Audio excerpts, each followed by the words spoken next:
Hello, good evening, everybody, and welcome to the chef's table tonight at the Tom Disney Resort Steakhouse.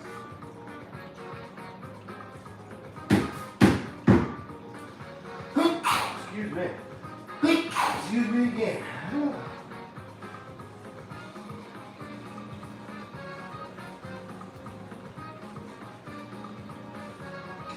I'm just making myself a quick drink before I start prep.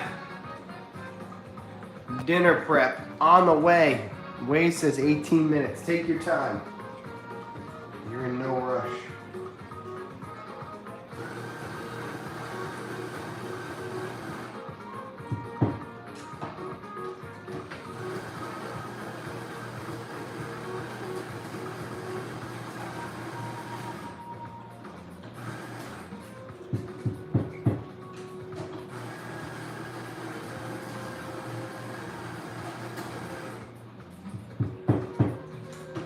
No rush at all. I'm making this drink and then I'm going to start prepping our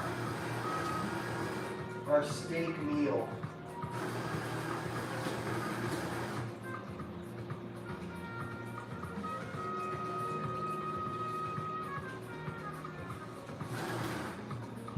I'm also going to make this the smallest little salad you've ever seen.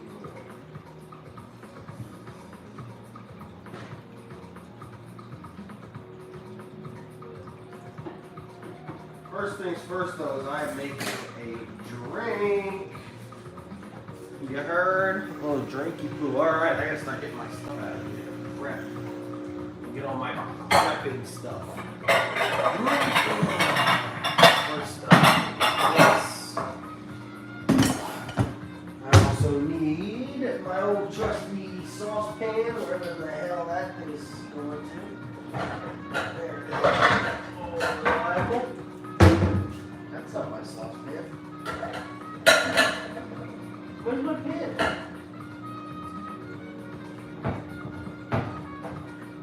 Oh, there it is. There she is. Get away.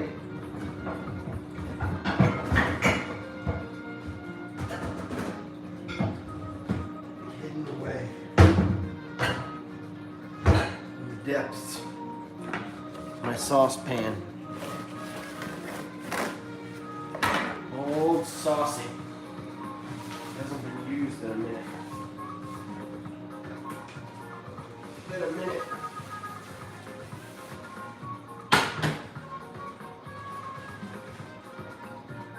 Since old saucy came to town. Okay, let's just start getting everything. We're just gonna start prepping everything all at once.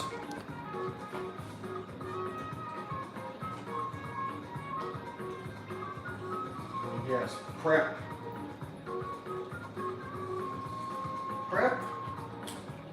Prep like cut the oregano, cut the fire. Make this little salad as my prep. The steak prep will take place after.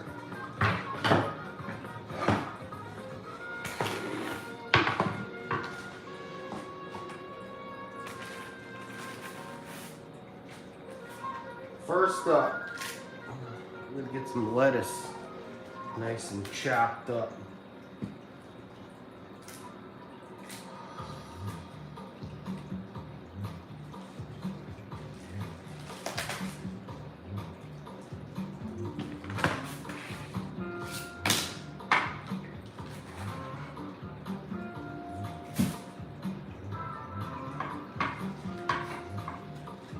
We've got sous chef Ari in the house.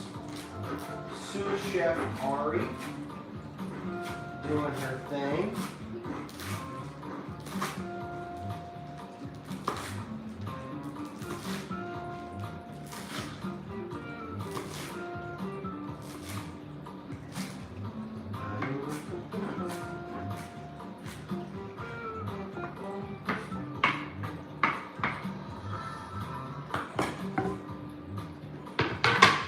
Smallest little salad that you ever need to see. Can we see your saltwater tanks? You guys said that at the same time, so you're the same person?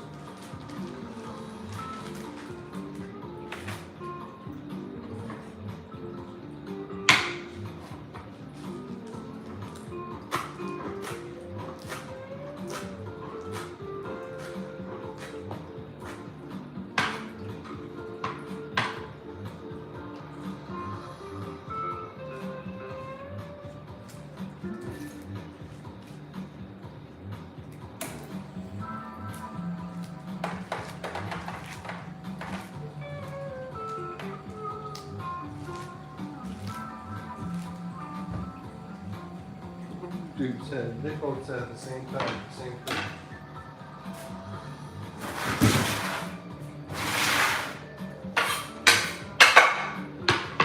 Okay, I got some lettuce in there. I can also use the rest of these. This is like a house salad. We're just making a quick little house salad because this is what we have in the house to make a salad.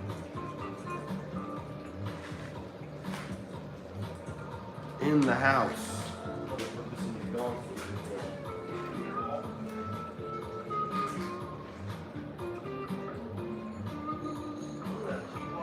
And after I mix that roll up for you, get my hands a little washy. One thing that's not good in any food is dog food.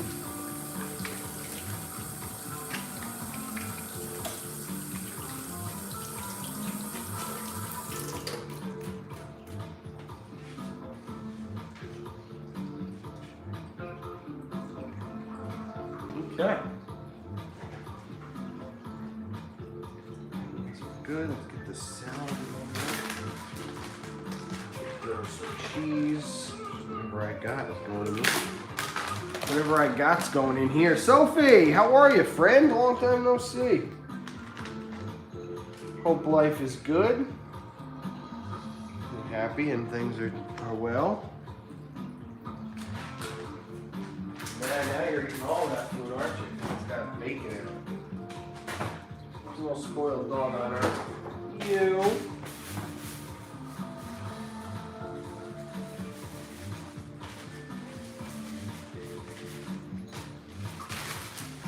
Recycle that.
Some more food for you in a little bit. You gotta eat the rest of that though.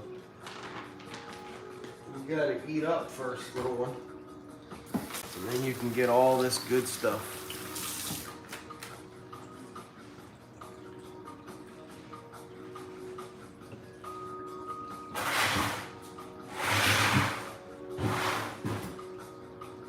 God, Ari, look at the floor. You already made it. Just swept.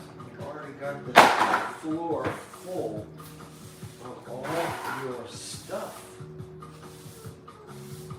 All these fluffs and strings and numerous things.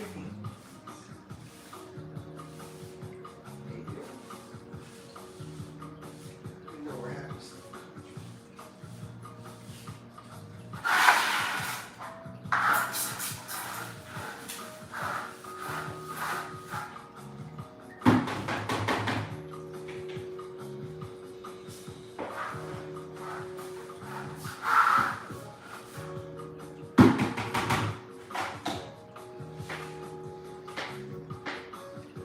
You know, Ari, you're making me wash my hands a lot more than I usually would like to while I'm cooking. You're not helping her brother out. You should take some of those toys and go put them back there, please and thank you.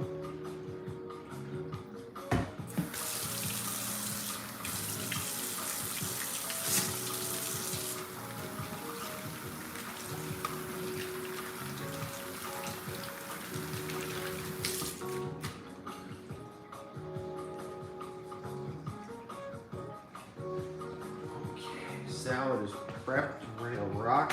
Put some croutons on here. Croutons to finish up our house salad.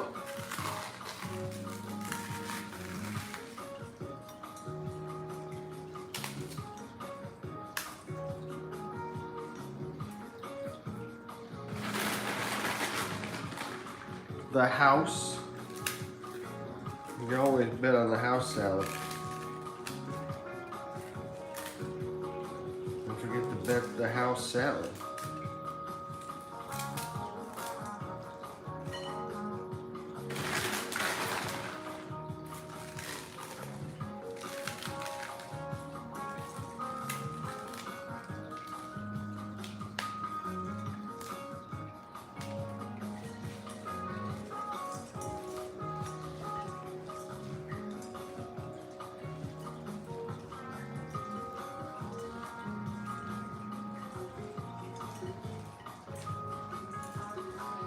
Oh yeah, this is gonna be good. That's gonna be a good, yummy little salad, I bet, Ari. Whether you think so or not. Whether in your doggy mind, you're thinking that's gonna be a good salad, or you're thinking it's gonna stink.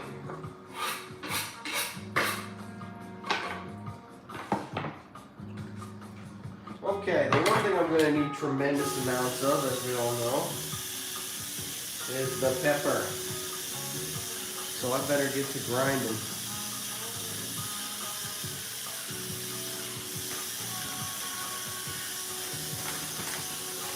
With one hand while I do things with the other hand.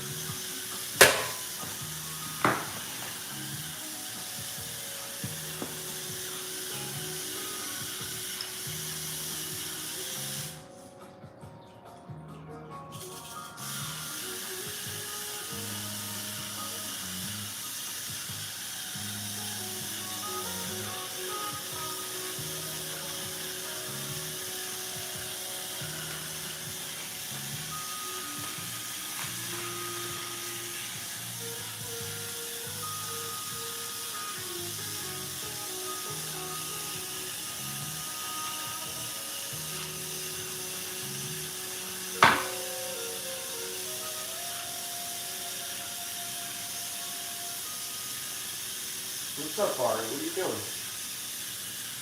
You staring?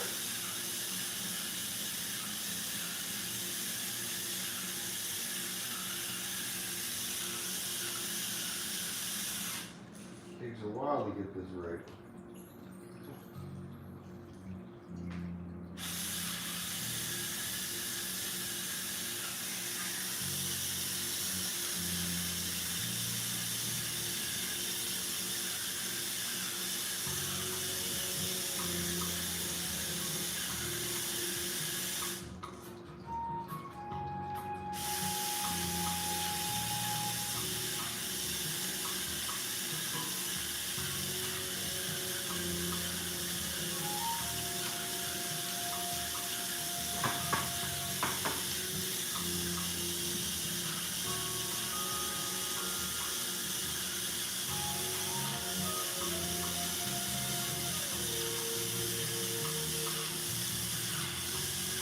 Boy howdy, well, I always forget how long this takes. Jesse, how you doing? Gummy Bear says he's at the hospital. He had 2 procedures. That's not good. I'm in a better mood today. Thanks. Ready to cook up some steaks. Had a nice, it's been a while. These steaks have gone through many trials, but today they go through one of their last.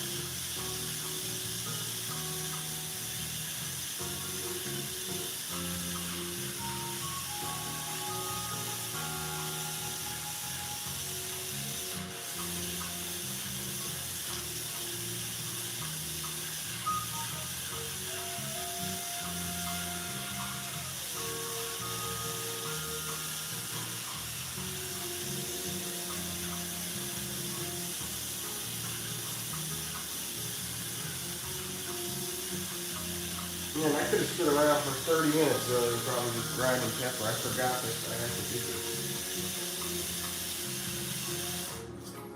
First thing, right? Just hold it up.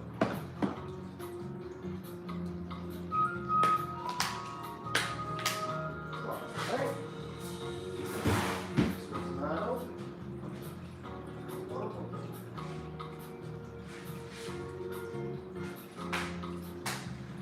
Alright.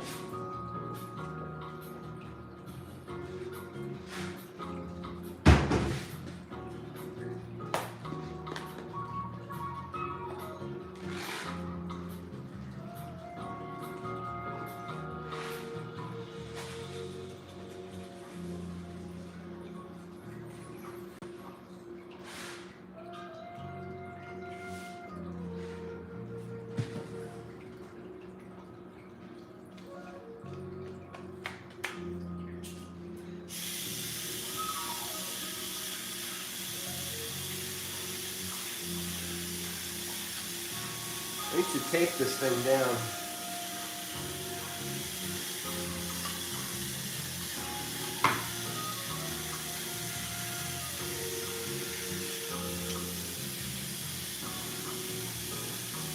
It's not going to cut it today.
Oh, Ari, we've got friends coming in. Are you excited? I know you love friends.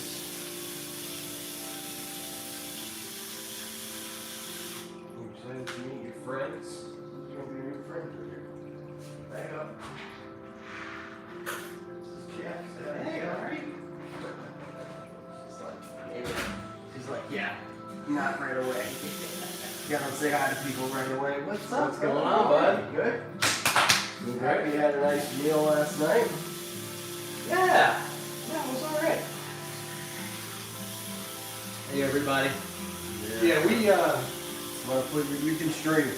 So the first thing that I didn't like about it is it's one of those places that's super dark. Can't see a thing. Can't see a damn thing. I have to use my phone, light on my phone to see the menu. We had an 8:30 reservation, so they seated us. But it was just so damn slow, man. We didn't get out of there until after 11. That's crazy. So welcome to the casa. You've seen it on the stream. Yes, I have. But it's not really in like tour mode, but I've got you set up here at the chef's table. Okay, cool.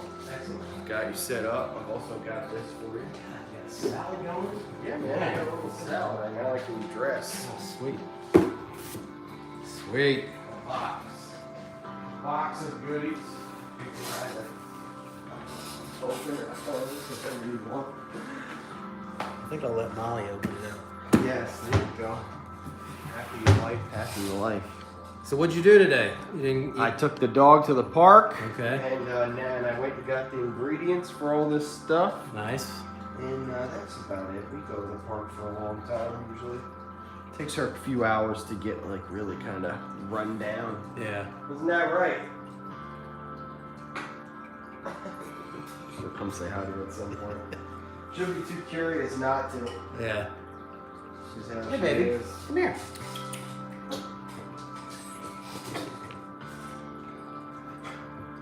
Oh, God. You are the funniest dog. You think I don't see him there? Yeah, I was gonna go out to the park today, and I slept in, and by the time I got up, I was like, nah, it's just way too damn hot. Doesn't make any sense, man. Yeah. It's too hot, and like you gotta have at least one day of actual vacationing, Yeah. relaxing, enjoying Exactly. yourself. And especially now that I'm a pass holder, it's like no big deal. You know? Do whatever you want, whenever you want. Yeah. That's the joy of the Passover lifestyle. I just made house salad. It's nothing special because I just used whatever the hell I had. Works for me. But you're getting house. You got house salad to start the year. So I had to take. So I gave this place. I gave it like a 9.2 out of 10. Wow, that's really strong. And I had to take off points because, you know, you go to a place like this, I want a little presentation, you know? Well, I ordered the filet, which was just an 8-ounce filet. It was like $68. Wow. And it comes out, and it's just a friggin' filet on a plate. How about that for just bad? That's some presentation. That's for awesome. you. Disney. That's That's awesome. more up your alley. So the filet comes out, and I saw it had a little piece of garlic. Yeah. Grilled, whatever. They Yeah. had, like, you know. And of course, place like that, every single thing is extra. You know, you want sides extra. Yep. But I got and then they have a list of finishes, right? So I got their steakhouse, like $12 for a little thing of little thing of steakhouse. So I got that, and I was like, well, first of all, let me cut this thing, let me taste it, on its own, Sure. without anything. How was it? And it was good. Yeah. Cooked right, medium rare. I like that. Um, It looked like it was rare yeah, to me. yeah, it was medium rare, and That's how you like it right there? That's what I'll shoot between for. medium and medium rare. No, I'll shoot for right what I saw. That's cool. I can shoot And, for what I saw. It was good. It had a nice char on the outside, tender on the inside. No complaints. Okay. And then we had like mashed potatoes, and they did like some sort of, frites. We got those. But still, man, 9.2 out of 10. That's Yeah, it was good. about as strong as it gets. And then we had beignets for dessert, which were excellent. Delicious, yeah. But it's one of those things. It's one of those places you do it once, you can say you've done it, and probably never ever go back there. Cut it off You know? with this. That's the Yeah. That's that. Yeah, A one and done. yeah. Yeah. Just because of the expense, I mean, I don't need to eat like that, Oh hell no. Who can afford to eat like that? Exactly. No, I certainly wouldn't be able to. That would hit me hard after a while. Yeah. So, that's cool. So what are you guys gonna do tonight? She's got a awards dinner Yeah. at 7, so I may go into the screw around in the park tonight. I don't know. That'd be nice. Yeah.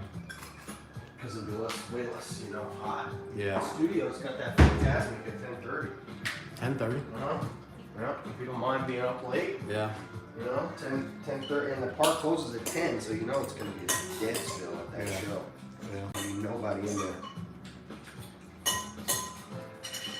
I saw today that the fire's back. No, I thought that. They pulled the barges out of the water last night. Oh no shit. Wow. Pretty funny. I happened to say it, and the next day. Oh. Whoa, sauce. Sauce attack, Ari. What can I get you to drink? All I have is one thing and one thing only. Water. That works for me. Cool. That's what I like to hear.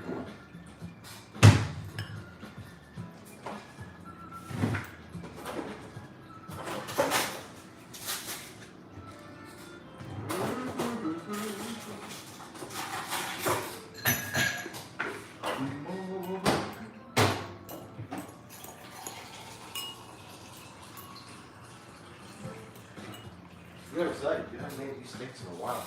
Cool. I mean, usually I make them when Jenna's here because she's like, I need steaks. Yeah. Other than that, I don't whip them up as much as I once did. It became a lot. Yeah. I was eating steak like every other night. It was like, oh, holy moly. This is too much. Mm-hmm.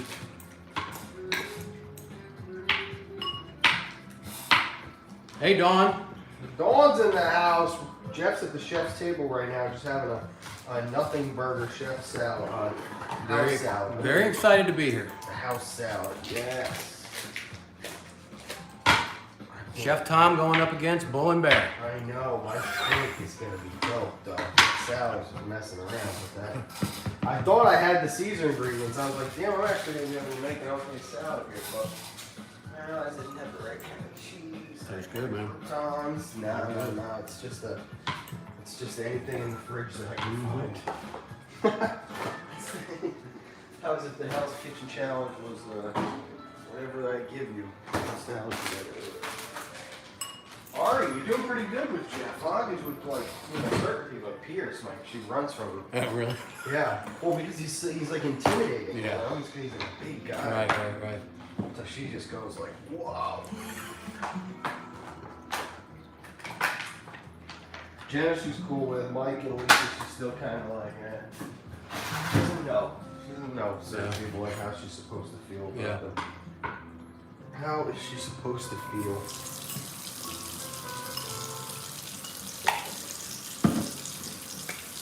So about a half hour before I leave, I'm hanging out in the room. Molly comes in. Taking a break, whatever. She comes in, puts in a piece of gum. Yeah. And immediately she's like, oh shit. Broke her tooth. Her tooth? Broke her tooth. On gum? And so she's kind of freaking out a little bit. What the hell? And so I looked in her mouth, and fortunately, it's a crown. So it was just like a piece of porcelain. Fixed. Yeah. I was gonna say, dude, your tooth could never. Yeah. But the adhesiveness could pull it out. That's that makes way more sense. I'm like, wait, what? Yeah. What the hell is this? Crack your teeth, huh? So it's like we can worry about that when we get home, you know. Yeah, I mean, it's, as long as it's not painful for you, like, what else could you possibly do? Yeah. Because I think it's dead, right? Don't they? When they put in a. I guess, you know what, bro? I've never had a cavity. Yeah. Not once. Good for you. Yeah, I've never had a cavity. I brush my teeth like a maniac. And not often. Yeah. I usually only go average couldn't be more than once a day. Yeah. And when I was a kid, it was twice a day because my dad was always like, and now I usually just kind of, here we go, back down. Okay. That's more right. That's more up to speed. That's what we like to see. Sauce is strong, so we can get our blue cheese chopped and put in. You do like blue cheese, right? Oh yeah. Good.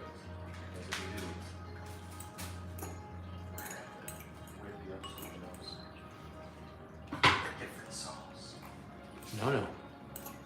I want the Tom Does Disney special. This is the thing right here. It's stood the test of everybody it's gone against. Some of whom I thought would be a lot less flattering of it, but it seems to do the job.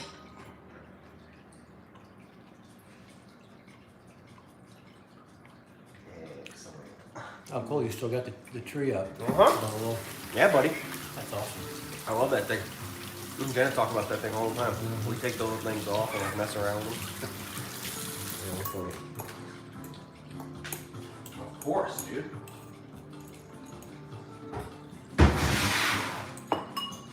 Arito, go say hi to Jeff. Nick one more food.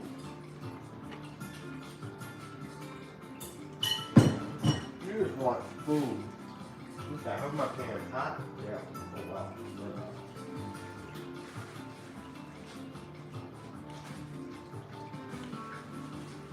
That's where the fun starts.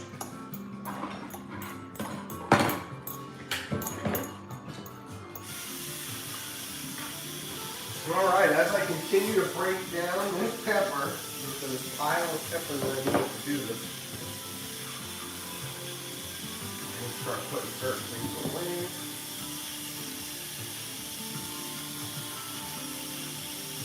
Vince, you got a slow circling radio, color radio now. Yeah, he does, dude. That's my boy, Vince.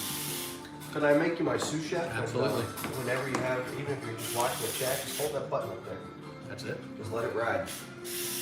I know you got it.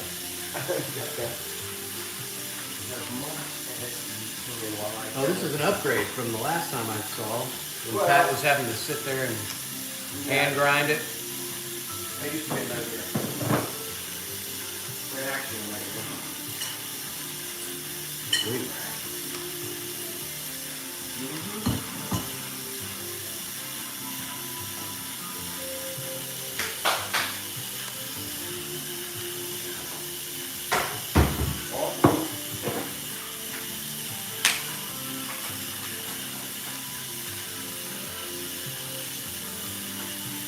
We got super fresh cut filet from Publix here. It's not Angus. Jeb's here tonight. Matthew, dude, we missed you yesterday. I was talking about how I thought I was going to run into you at Epcot, but he ended up being nowhere to be found. Oh, it was Matthew Kent? That was him. Oh, okay.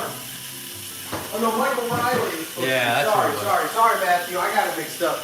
My bad. You guys don't know how similar these two of you look. But Michael Riley is what I was thinking of. Okay, good, and good. We are going to bust up the sauce. Delicious. Oh yeah. Now it's happening, dude. This is where the magic starts happening, right here. I can see the colors shining through. I know it is. Yeah, this is the shit.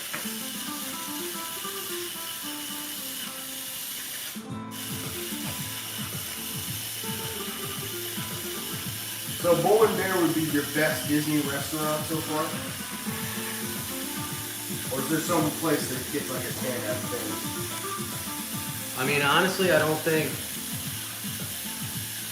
Bull and Bear was any better than Blue Zoo. Okay. Really, I had a Blue Zoo. Blue Zoo's fire. Oh yeah. I mean, I'd put them right on par. Yeah, that's soft.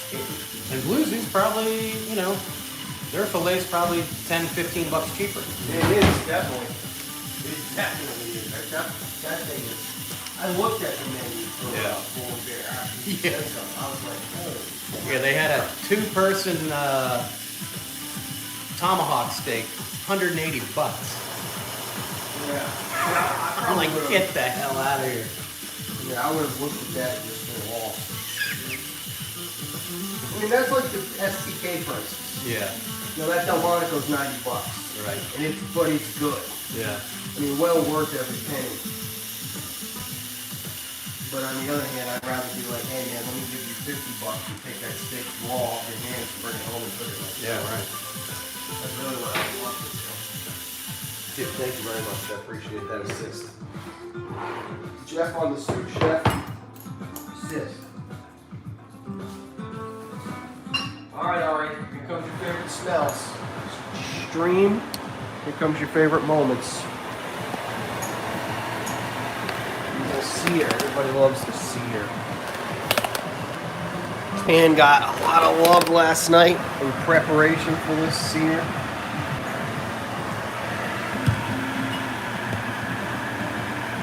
I got some smoke coming off the top. That's how I know I'm in good shape. Got my little thing ready to go. Here we go.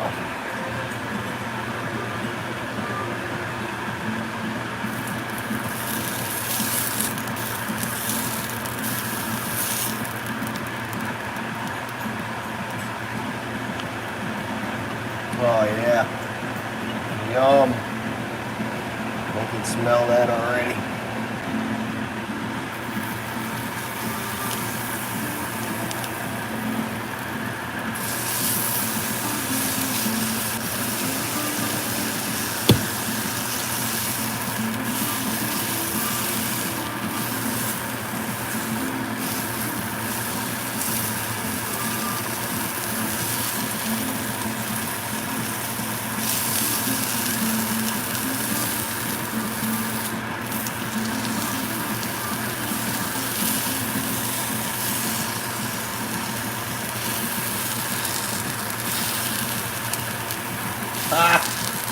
It's me!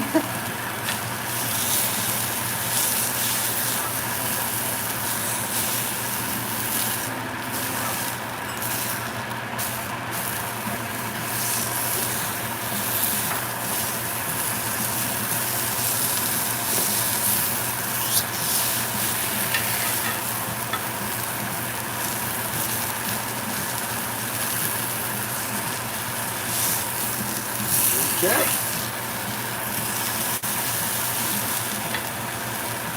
This pan's doing nice tonight. Proud of this thing. Doing an excellent job.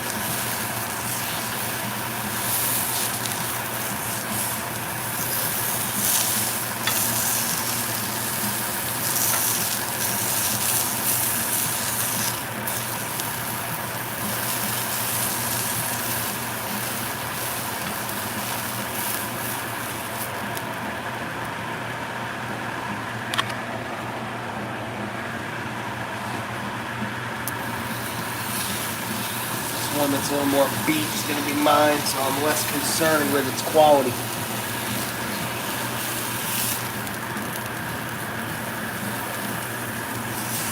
don't want you feeling any pressure. Sorry? I don't want you feeling any pressure. Oh, I got no pressure. Oh, no. No. I just have to tap back in and make sure I'm doing everything the right way. Yeah, I don't want to just get comfortable thinking I've done this a million times. Next thing you know, I'm in trouble.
Beautiful. Okay. Got a nice good sears on these suckers. We're going to turn our pan down a little bit, check on our sauce. Looks like it's got a good little bubble going, which is a good sign. So who does the majority of the cooking at home? You, Molly? Molly. She's the chef. What's her like, number one? What's her specialty? She does an Italian chicken dish. It's really good. What kind? Like a piccata, masala? It's just like, breast of chicken with like an Italian dressing. Okay. Very good. Kids love that. That's a pretty good fillet. Good. I Well, she said that she makes them all the time. She's Yeah. always messaging me like, oh, we saw you cook the steak tonight, so we went out and made the steak. And I'm like, hell yeah, get after it. That's the way to be. Alright, I do not have extra butter or oregano, so the one part of this that I could always have the potential to fuck up, I don't want to.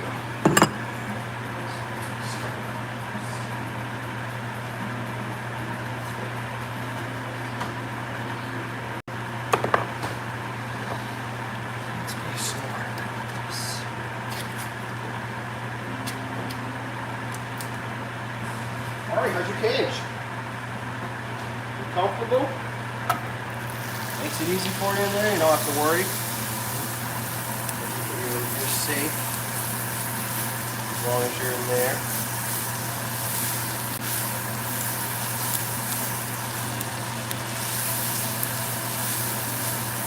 That looks like it is actually right about brain. It looks like it could be good. Alright, now comes the real fun. I want this brown up a little bit. I'd almost caramelize if I could. Take it off the heat for a second. Not too much though. And now comes the love. We have to put the love on these things. Alright, love. First up, we're starting with our guest. We're starting with our guest, Jeff.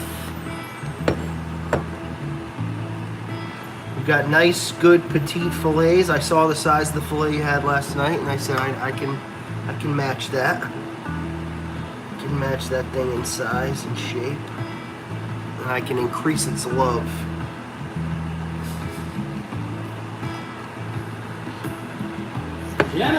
Jenna! She's sweating now. She just got on. She sees steak. She started sweating. She was like, God bless. Meat sweats. She said, I miss that dude. She said, I miss him all the time, but when I turn on the stream and he's cooking meat, it just fires her up in a different way.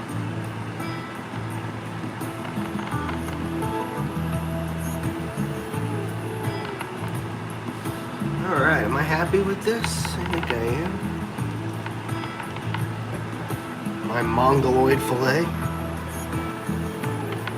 don't really know how to save this thing. I almost feel like pounding it out a little bit, but yours, which was the one I bought this for, looks perfect.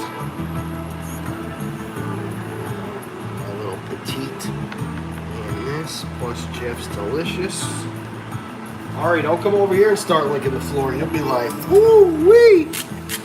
You'll be like, what was that? Alright, now we're ready to rock. Here we go, ladies and gentlemen. Bring on the Air Max. Bring on the love. Oh yeah, perfecto. Look at that. Oh, perfect. Perfect temperature. This thing's over or under, you are in trouble.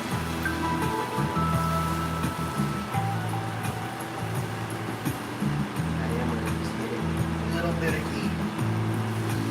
It's good to be on the overside, on the underside or the overside.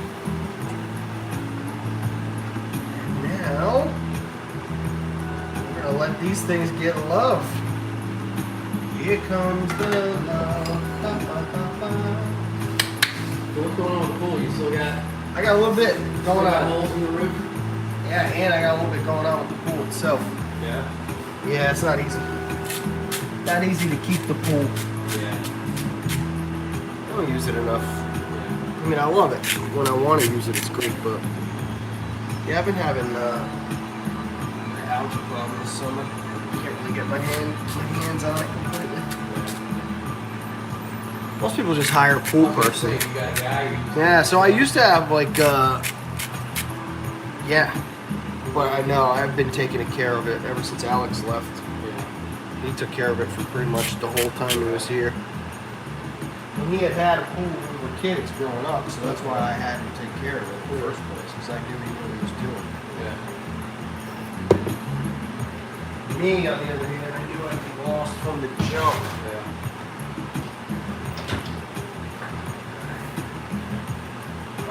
Professional chefs who get people to come in and clean up afterwards. The mess that I'm making, I should try to keep it alive, especially because I don't want my dog to eat all this pepper. Huh? You don't care. You're asleep. You're pretty much asleep back there, dog. Veg out. Going to Veggie Town. Oh, good. The white foam, the white frothy goodness. That's what we're looking for there. Good, good, good, good. This is going to be excellent. It's good, man. I didn't mess up. I figured you would. Yeah, well, you never know. Sometimes pressure really jacks stuff up.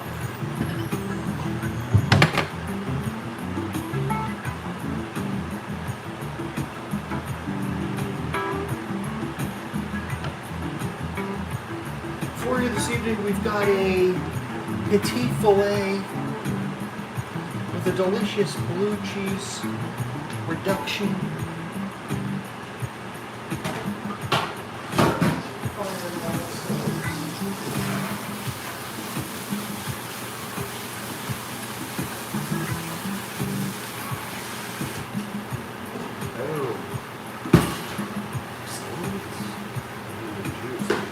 Chef's table as well. Phone juice.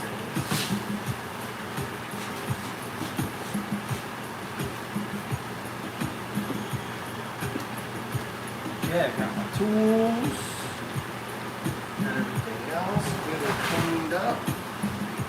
Just making my area nice.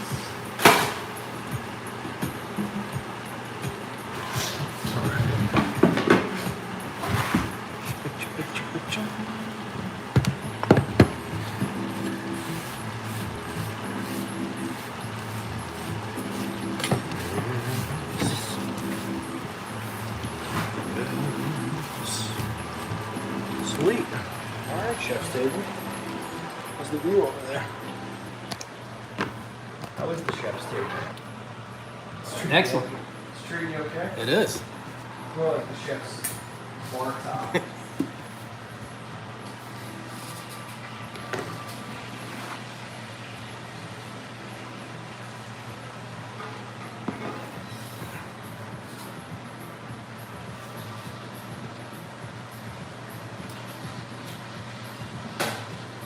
So I'm supposed to meet up with Patrick tomorrow, and then tomorrow afternoon, Molly got us behind the seeds, Oh, cool.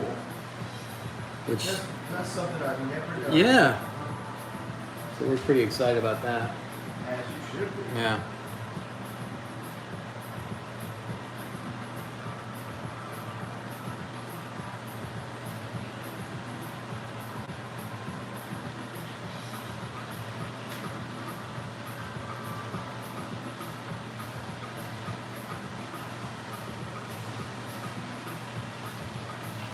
Oh, yes.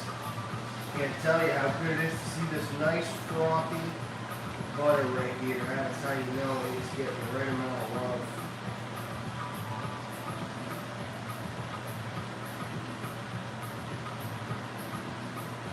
We gotta bring on the love.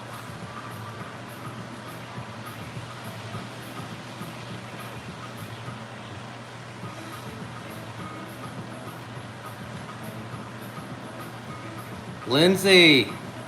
Lindsay D. Lindsay D.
Jenna says, I'm definitely in for a treat. She's super jelly right now. You are in for a treat. There's no diggity, no doubt about that. I still got it. That's all I can say the whole time I'm doing this. Like, I still got it. I can still pull this off. Still got that fries, the timing of the sauce, everything down to a good.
Lindsay says I need to get one of those pepper grinders. Yeah, that makes it super easy.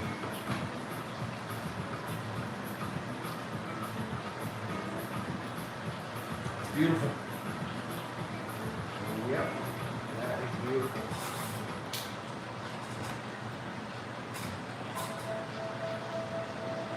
Yeah, we're really happy as hell. I don't usually cook my favorite steaks. I'll tell you what, that sucker's got some love on it. All right, here we go. Oh yeah, there you go, bro. That was a good move. Power move. Well, that's cool.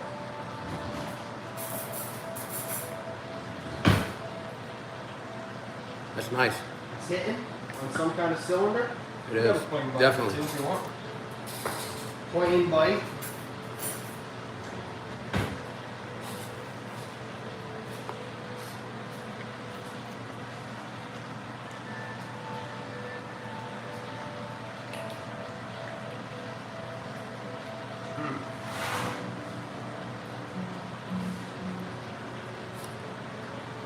That was not a tough ass little piece too.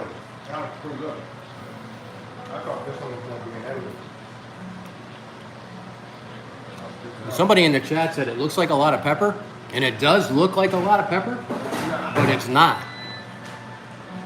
No, it's not a lot. Mm-mm. Alright, we got Jeff's good little setup going. Mine, I need a little bit more, what's that? Leave spot. So the pan is off, but it's still catching all the love over here.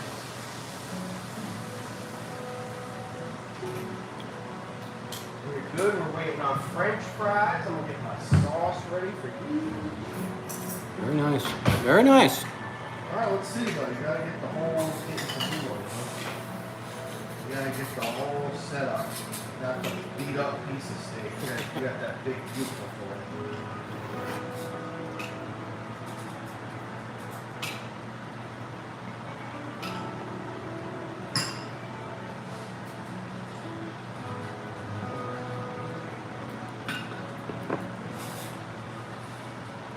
Okay.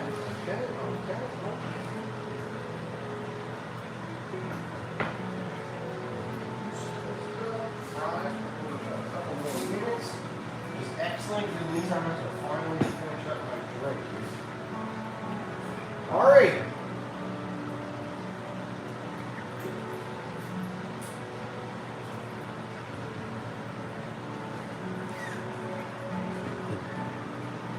Got a little bit of flavor to it. Oh, I like this. She doesn't understand what that is. She usually just gets the bone. I usually cook a porterhouse and I give her the bone. Okay. Yeah, I got 2 pit bulls at home, but I can't give them any people food because I got this sensitive. They both have super sensitive stomachs. God, that's so funny. I'm so happy that she's not like that. Yeah. Cheetos, ice cream. Yeah. She's whatever the hell I eat most of the time. A lot of the food, like I'd give her that whole salad right now. I just let her eat it. Yeah. She Yeah. But my lab was like, I had a lab dude growing up, thing would eat shells off the beach and stuff. It was amazing. I had like a garbage disposal. Wow. It would eat its own dookie, the dog. Yeah. Anything it thought was like, I can eat that. From shoes to whatever. It would just ate it. It's crazy though. Really, I mean, the more I think of it back to it, I'm like, wow. Hey Sam, how's it look over there? Yeah. Is it busy? Where is she? Magic? Yeah. Magic. Dawn said, oh no, that was, she said she has her friend Dawn. I did. I thought that was something from Dawn. A message from Dawn. Message from the great Dawn. Alright,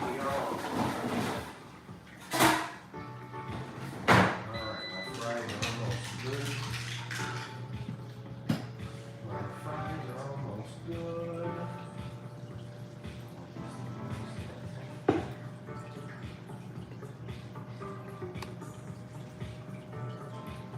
Yeah, my dogs, man, they can only have dry food. If you even put like any kind of wet food on top, nope, they're a disaster. They don't go for it? No, they would love it, but when they poop, it's a disaster. very simple, don't they? Yeah. Because like bits, you expect them to have pretty good like. Mm-hmm. Pretty on top of it. Stuff. Sweet. Set up too. Fancy. So let's run down who's had the mod stick. Okay. So it all started with Pat, of course. Yeah. Then after Pat, I think it was Dawn, Tanya, Connie, the whole gang. Okay, that was that. Right, I remember that. Here, Okay. Jenna, Mike and Lisa, first cake they had in 20 years. First piece of renegades they had in 20 years. When I tell you, I took 2 fillets and 2 sirloins, and I was cutting them as I came up, and I couldn't put it on the plate fast enough. So then I was like, wait a minute, this might be something. I called my uncle and my grandma. I'm like, come up here to try my steak. He's been around the world. He's lived in New York City for 20 years. He was all like, oh wow, that's really good. I was like, huh. Now, you. I think there probably is. As always, I'm sure there's somebody else. Right, right. Because I suck. Yeah. But I know those people.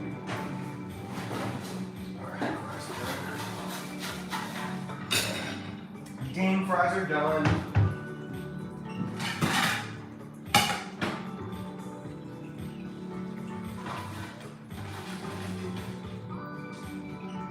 We got the air fryer? We do, yeah. Best. Yep. Absolute best machine.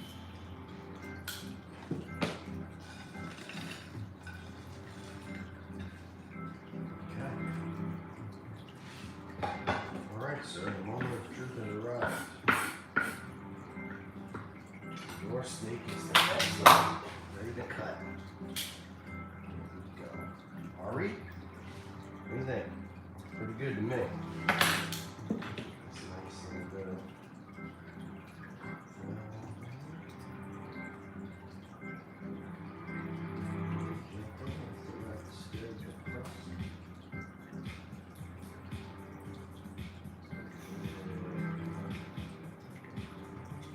Now, is she about as big as she's gonna get? Yeah. Yeah. Yeah, I'd say so. Yeah, ours definitely, she's not going to get much bigger than that. Yeah. She could get a little bit bigger. She could get a bit. Uh-oh. Knocking over the Lego poppers. Oh yeah, this thing's cutting like butter. Like an actual piece of butter. Way better quality than the one I pulled. I knew it too. I saw this one on top and I was like, yeah, that's the only one that matters. That's the one he's getting. Wow, I thought they like butter. Like butter.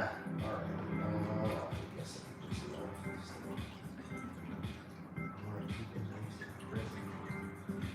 Nice presentation. Alright, there you are, sir.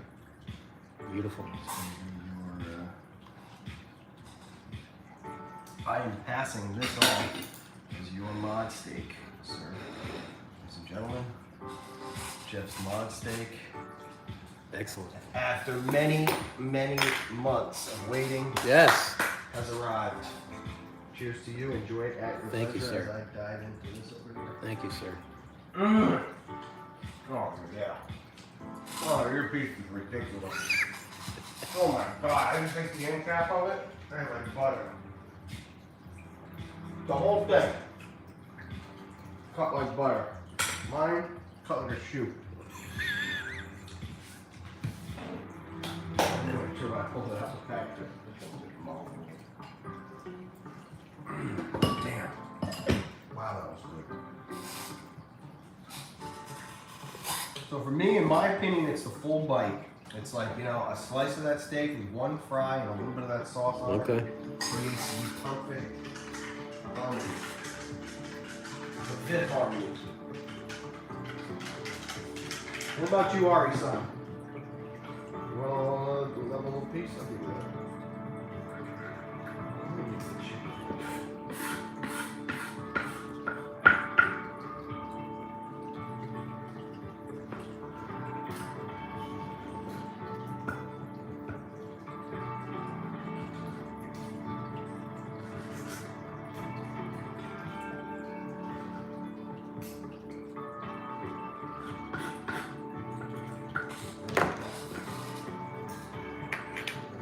as everybody has done before him, Jeff will give you his first bite impression. Most people, I make them do it on the stream. And I'm gonna give him the freedom of deciding whether he knows. Yeah, we can do whatever. First bite incoming. You dunk or you? Sure, you can dunk it. it? Yeah, if you want. Yeah. I mean, the more sauce, the better. You might want to use some two fries on that one. That might be a two fry. But no, the sauce is ridiculous. I mean, that's the highlight of the experience. So, you know, if you want to hit it light, soft, it'll provide a different kind of more or less pungent, basically, how you want your bite. It's the sauce. Oh, The sauce is it's off the what takes it over the top. You got a nice little piece of filet though right there. I'm gonna tell you that. Appreciate you. Yeah, of course, my friend. I'm so happy to finally get this sucker in your hands. It's long overdue. So long overdue, as a matter of fact, that it's kind of embarrassing. Adriana, hello. Oh yeah. Lost in the sauce. Yep. That was good. I guess they would consider this sauce a finish. You know, this would be just an extra you buy. Definitely, 100%. Yep.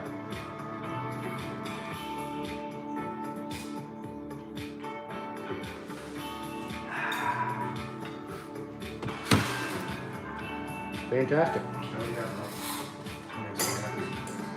Oh, you want some salad? Huh? Pretty cool.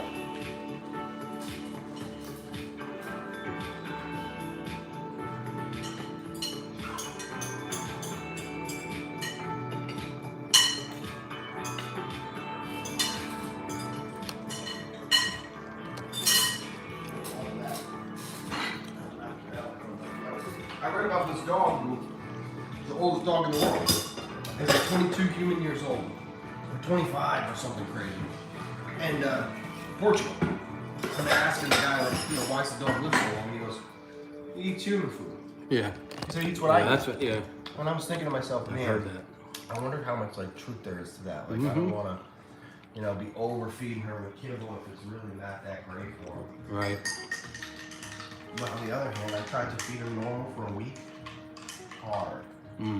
Boiling the rice, boiling the eggs, like whatever I was making that week. And even if I was just pulling apart chicken, it was just like, what the hell? Yeah. It's a lot of work for like 3 days worth of food. Right. Yeah, not even like a lot of food. Mm-hmm.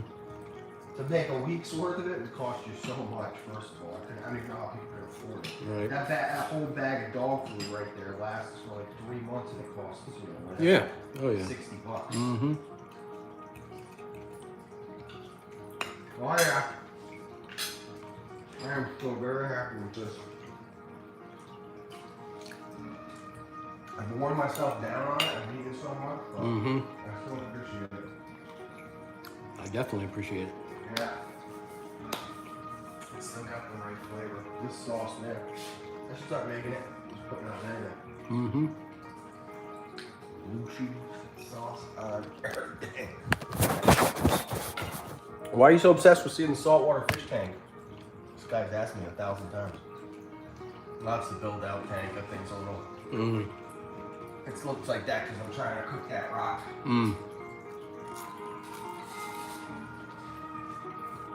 Well, as healthy as can be, that pufferfish. I mean, he's like the happiest pufferfish I've ever seen.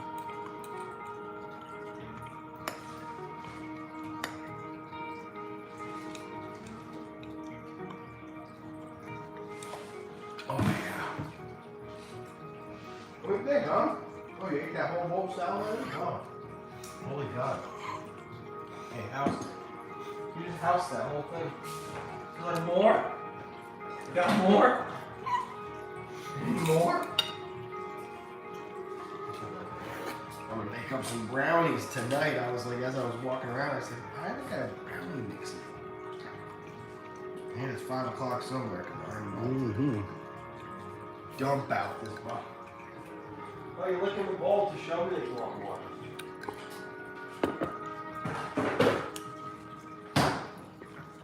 Alright, come here. I'll give you another piece of steak. We gotta have to do some tricks. You can't just be eating steak for nothing. nothing, yeah. You're gonna start to become a spoiled pooch. I want all these in perfect order. I don't want to see any nonsense in between. Ready? Come. Oh, good. All right, sit. Sit. Sit. Do not barking. Sit. Good girl. Now let's come back here. Reset. Come back here. Okay. Smell it. Tastes good. All right. Lay down. Lay down. Okay. Speak. Hey. Speak. Good. I give you like an 8.5. That was a little too much excitement. Yeah. I want to teach you the next one. I teach her. It's like you do a little twirl. There you go. I want to really do a little like. Mm-hmm. She does it pretty good. The non-verbal stuff is what I like the best. Yeah. She does super good. She's still young too. Yeah. 29 months old. Like most shoes are pain in the ass. She shows that sit and she goes. Hey. That's it. Nice. Hey. Hey. Oh, that's the hard one. Speak, remember? Alright. Yeah, there you go. Hey. Too much, right? Yeah, it tastes too good. Jack's here. You're like, come on. Man, you forget who I am? Too much stimulation. I know who I am. My brain's going 1,000 miles trying to figure out who this guy is, first of all. I can't figure out anything else. I'd say that was probably... That's probably right about what most people would consider mid-rare. Mm-hmm. Yeah. That's excellent. Yeah. I think that was always my issue, is that I thought like I thought a medium was probably more close to like what a mid-well really is. So, Yeah. so that's why I was always having issues with it. So as much as I like that steak, I don't know. I just didn't eat it like later. Yeah.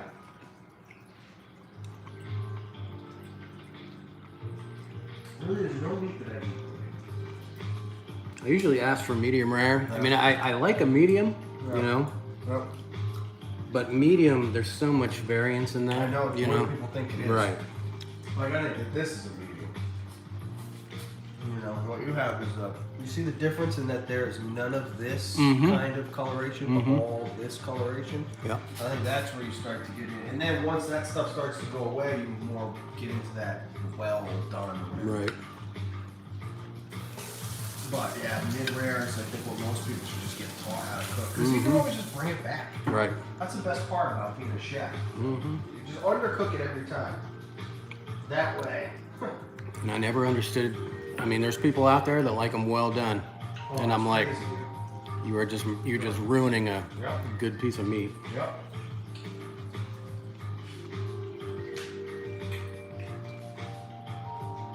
I'm taking orders for many $50, $60 fillets. And someone looked at me and said, I don't have that very well done.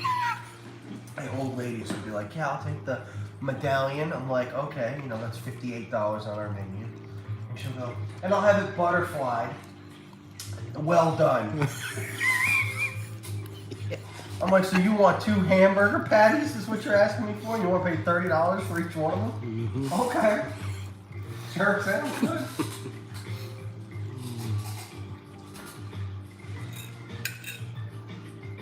Yeah, food's crazy. Mm-hmm. Like, I think it's important to work around it. At least once, like in your life. Like, to either be a chef or a front of the house or a bartender. Just to understand, like, the madness of it all. Right. A place like Bull and Bear, I'd love to see behind the scenes there. So, dude, there was a, like I said, we sat at 8:30. There weren't too many tables in there, but there was another table in the back that was like a party of 10. Okay.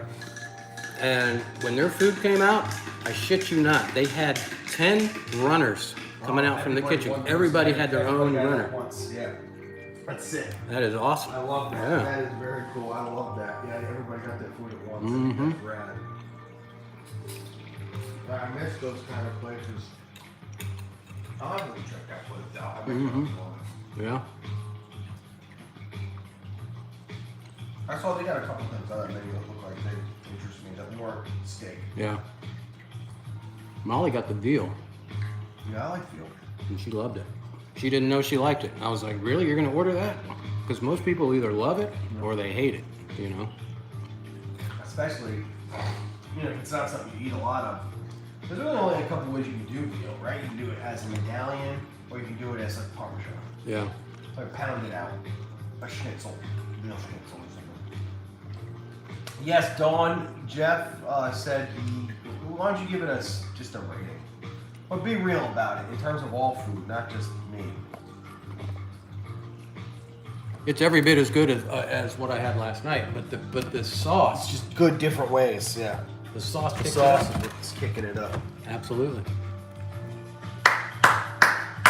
It stands up, Ari. It does. Huh? Who's a good girl?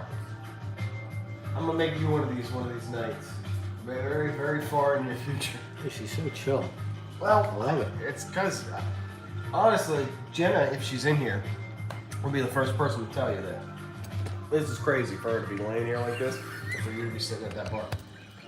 Most of the time when Jenna's sitting there, she's barking at her. Oh, really? Yeah. I knew it was the dog. I knew taking her to the dog park. I said I'm gonna take her to the dog park for like 2 hours, and she's gonna be so tired by the time when Jeff gets here.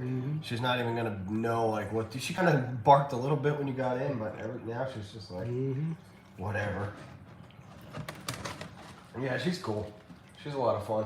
She like wakes me up in the morning, dude. That's what I said it to you yesterday, but like she did it again to me today. Like outrageous how she. Like, what time are we talking? Well, she usually is like, if it depends on what time we go to bed, but around that 8 hours of sleep marker, she's like, okay, you need to get out of bed. And I'm like, yeah, all right. I mean, some of those days I'm trying to pull that 9 because I'm like, it's the hot sun in Florida.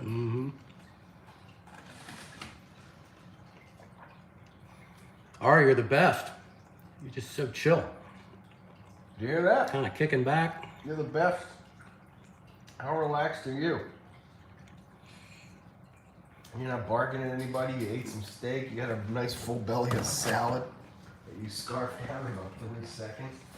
Where's my phone? Oh, over here. Gotta get the tunes going. My Disney Springs loops.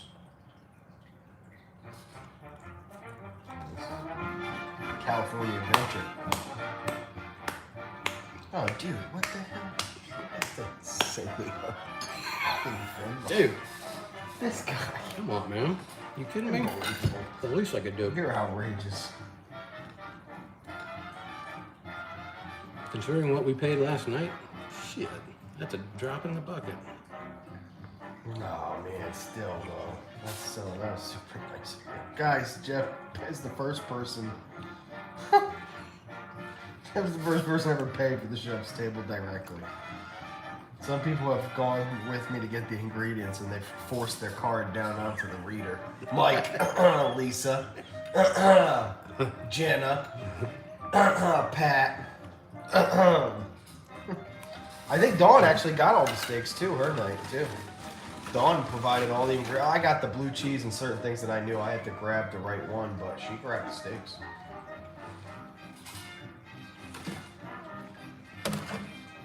Courtney, it sounds like you're up next, I think, huh? Court, come on. Right? You're not too far away. You're within driving distance, so we gotta do a Friday night steak or something. You and the boys. The boys, yeah. Yeah. Wow, you're even looking at him. You like that guy? She still don't know what to make of me. Got a look you like about him? What does he remind you of? Or you can just smell that on him. You're like, oh yeah, he's cool. He's got dogs. He understands me. Like, so funny. I knew it was going to be because I took her to the dog park for so damn long. I said because she was going to have to get out for hours. Now, when she gets there, does she just balls balls to the wall the whole time? Bolts, dude. Yeah. From the moment she gets there, yeah, she jumps rocket ship to the other side of the park. Yeah. Then she just goes on her. She almost has a route now. Sniffing and marking. because she's not fixed. Yeah. She just went through her whole first heat cycle. She marks everything. Way more than any dog I've ever had. And she actually marks it because she has the like pheromones to do it. It's crazy. It's weird when she does it sometimes. The other dogs that are around, they get, like, they trip out. Like, at the smell. I don't know what it is for dogs, but there must be, like, an explosion in their mind of just like, what is that? Yeah, she's a trip. So, but then she'll just, I mean, she just waits for the other dogs to want to play with her. She'll just try to entice everything around her. She'll be like, do you want to play? Do you not want to play? If something gets snappy with her, she'll just go crazy on it. Oh yeah, she's mean. In that way, she's so nice. She's the nicest dog ever. But anytime any of those dogs start getting snappy with her, yeah, I mean, she's down. She's like in this little position, like teeth like.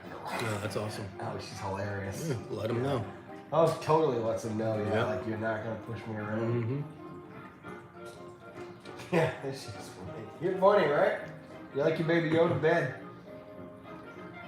You got nice clean towels in your cage. You're just living the best life. The best life, Yeah, she does live a good one. So what time are you supposed to meet Pat tomorrow? You guys don't. We got to check out of this hotel tomorrow at like, I don't know, 11 or 12. So I'm gonna go to the park, come back and get Molly, and then we're going over to Epcot. We're staying at the Poly tomorrow night. Oh. And then getting on the boat Friday morning. And then get back Monday fly home. So you have a huge day. Yeah. So I'm gonna try to get over there. I guess he's gonna be at Magic, so I'll probably try to get over there like 9. Just say my hellos and do a couple laps and that'll be that. And then out onto the cruise ship you go. I always forget what a pain in the ass Magic Kingdom is to get in and out of. It's a nightmare. It is. Jeff is going on the Wish, yep, Courtney. He is. And Dawn said thank you for the Venmo as well. Courtney lives the closest. It is her turn. Yep, 100%. I would love that. I would love that. You guys are. Everybody's entitled to one. As I've said, everybody's got one in their payment, in their that side of things when I owe them. I mean, you're at the point where I owe you guys a stay at the resort and steakhouse.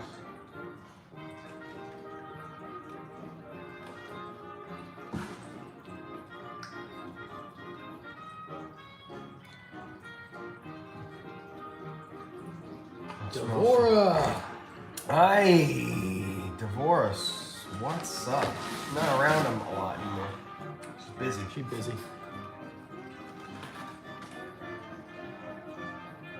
And what's nice is that the steak smell is in the house. I'm gonna be loving that all night. That's my favorite part, like my second favorite part besides eating it. So it smells like a steakhouse all night. The boys would have a blast with Ari. Yeah, they would. She's not a player, sadly. Not with kids. She's never let a single kid touch her, hilariously enough. Oh yeah, at the dog park all the time. There's kids there, and they all try to pet her, and she not having it. like lightning. She's like, good luck. And she'll mess with them too. She'll be like, come on. And then they'll try to chase her, and she'll turn, and she'll be like, she'll just stand there, and then they'll start going at her again. She's like, see ya. And she messes with them completely. She doesn't understand kids. Like, she just, like, they're, like, the noise and everything, they just trip her out. Just like me in that way. So, dude, how about that thing yesterday? Good for me, though. God. Yeah. That girl? Yep. Jeez. Hey, I couldn't believe That was like nothing I've ever heard. I would have lost the bet. I would have hoped in humanity that the parents would have cared. But when we turned that corner and I saw it was that lady and her dad, I think he was the grandpa, and they were laughing straight up. Like it was actually funny. Not like in spite of like, you know, sarcastic laughter. They were actually entertained by how loud that girl was laughing. And it was only until she started noticing that like people were looking at her and stuff that she was all like getting kind of embarrassed. But yeah, she was genuinely, and she heard me. I think as I walked by, I was like, ah ha ha, how funny, our kid's miserable, ha ha. Like that's not cool, man. It's like giving your dog like a bad haircut and bring him out, and let everybody laugh at him or something. It's like, you know, feel this kid's embarrassment. Get the hell out of here. She doesn't want to be here. It doesn't matter how much money you spent on this trip or whatever. You didn't know your kid well enough to know that like she'd rather be at home playing Barbie's dream house or whatever. Or like, you know, Sarah's kid, when she used to come up here, Sarah's kid Jake, he would just be like, I just want to hang out in the room and play Fortnite. Yeah. And that's what he did. Yeah. Like most kids they don't even want to really be here. Yeah. It's true. It's weird, like when they get dragged along. Yeah. Courtney's kids love being here. Yeah. She's lucky in that way. Of course, my kids are grown now, but... Did they? Yeah. I think they tolerated it, you know? But it wasn't like they were begging to come. And now they don't want to come at all. That's weird. Why? Because they're like... They just... Because we used to come once a year, and they just, you know... You gotta tell them. Just not about it. Which is fine with me, you know? So when was the last time you were at Universal? Probably maybe a year ago. That's good. Yeah. I want to get over there. There's a lot of stuff happening. Yeah. And you still have your pass? The new park. No, I ditched the thing years ago. Yeah. Because I wasn't going. Right. I wasn't going. Right around kind of when Pat stopped going too. Yeah, I think the same thing happened to both of us because it's not exactly next to him and it's definitely not next to me. Right. And that I-4 during COVID was dead. Yeah. But when everybody kind of got back to it, it was like instantly I was like, oh, no wonder nobody drives this road. You know? At first I was like, oh, why don't we come to Universal all the time? Dude, it would take me some days. I would get from this house to Universal Studios in 24 minutes. It was insane because I drive like a bat out of hell. But if the road's wide open, I can really do that. Yeah. And it was insane how. And nowadays, I would be lucky if I left this house right now to get to you. Well, especially if it's 5 o'clock, but at any time, less than an hour. Anytime, it would be insane to be there, and it was so weird. And the park was so dead over there too. They opened everything before Disney did. Like City Walk opened before whatever. Oh really? Yeah, they opened their parks before Disney. Disney Springs was the only thing open when Universal's opening day happened. Yep. Yeah, dude, that was still during like the bubble, the NBA bubble, and all that stuff. Yeah. We came right after that, right after the NBA left. I mean, we were down here pretty soon, right after it opened. And those were the greatest times. Good days, the good old days. Devorah says the same thing. She says, I miss COVID, Trav. Yeah. That's actually a Bill Burr joke. You like Bill Burr? You know, he's the bald-headed guy. Yeah. That was one of the things he was like, I was driving down the freeway in Los Angeles right after COVID, and I remember thinking to myself, like, jealously, like, or selfishly, I wish you'd have taken out a few more. Yeah. Dude, and when Cruise Line opened back up, everybody was staying away. We were like, no, we're going. You know, we'll mask. We don't give a shit. Nobody on those boats, man. So good. That's got to be back to normal now because all the restrictions are gone. It is. You can just go do it. Yeah. It's crazy to even think there was a time in our lives where we'd have to get a COVID test for anything. It's like, it's funny though, people slip back into it like it's no big deal. That's why it's no surprise that it overwhelmed everybody so much. It's like nobody takes this stuff seriously. It's always just a joke until it's not. Sad. I remember like 3 weeks before like the breakout happened on SNL, they were making jokes about it. Like about eating Wuhan snakes and all this stuff. And I was like, the next thing you know, like everybody was like dying by the millions. Yeah, it was crazy. But it was nice around here, man. It was so nice. It seems like this week has been pretty close. Yeah. It really does, especially, I'm telling you, man, I think tonight, like, studio's gonna be a ghost town, I bet. Yeah. That 10:30 Phantasmic show, I just have a feeling like that would just be there couldn't be a third of that audience full. Yeah. I don't understand why. Why would people be there a half hour after the park? Yeah. I mean, it's not like it's... I guess it was kind of warm today, but It was. it looks like it's going to just get colder as the night goes on, so it's not like anybody's going to want to be out there. Yeah. Which park are you going to do? You got to go to a park. You're only here for a few days. I know. I just got to get motivated to do it. Is there a ride or like one particular ride? No. Like nothing does it for you like that? Mm-mm. How about, is there a snack that does it for you like that? Nothing? It's Not after individual this. I'm good. I'm No, good not probably. after that. Yeah. I'm good. This is dinner. I'm probably done for the day. Oh, that's good. I like that. That worked out good. Yep. Yeah, it'll give me a chance tonight to just, I got so much stuff to do. Yeah. It's never ending. Really and truly never ending. But luckily I don't have to worry about entertaining my dog who's asleep right now. Oh, you heard me? You're not really showing off that puppiness of yours, and I love that she do. What's funny is that she loves the little cage. Every time I take it out of there, she's like...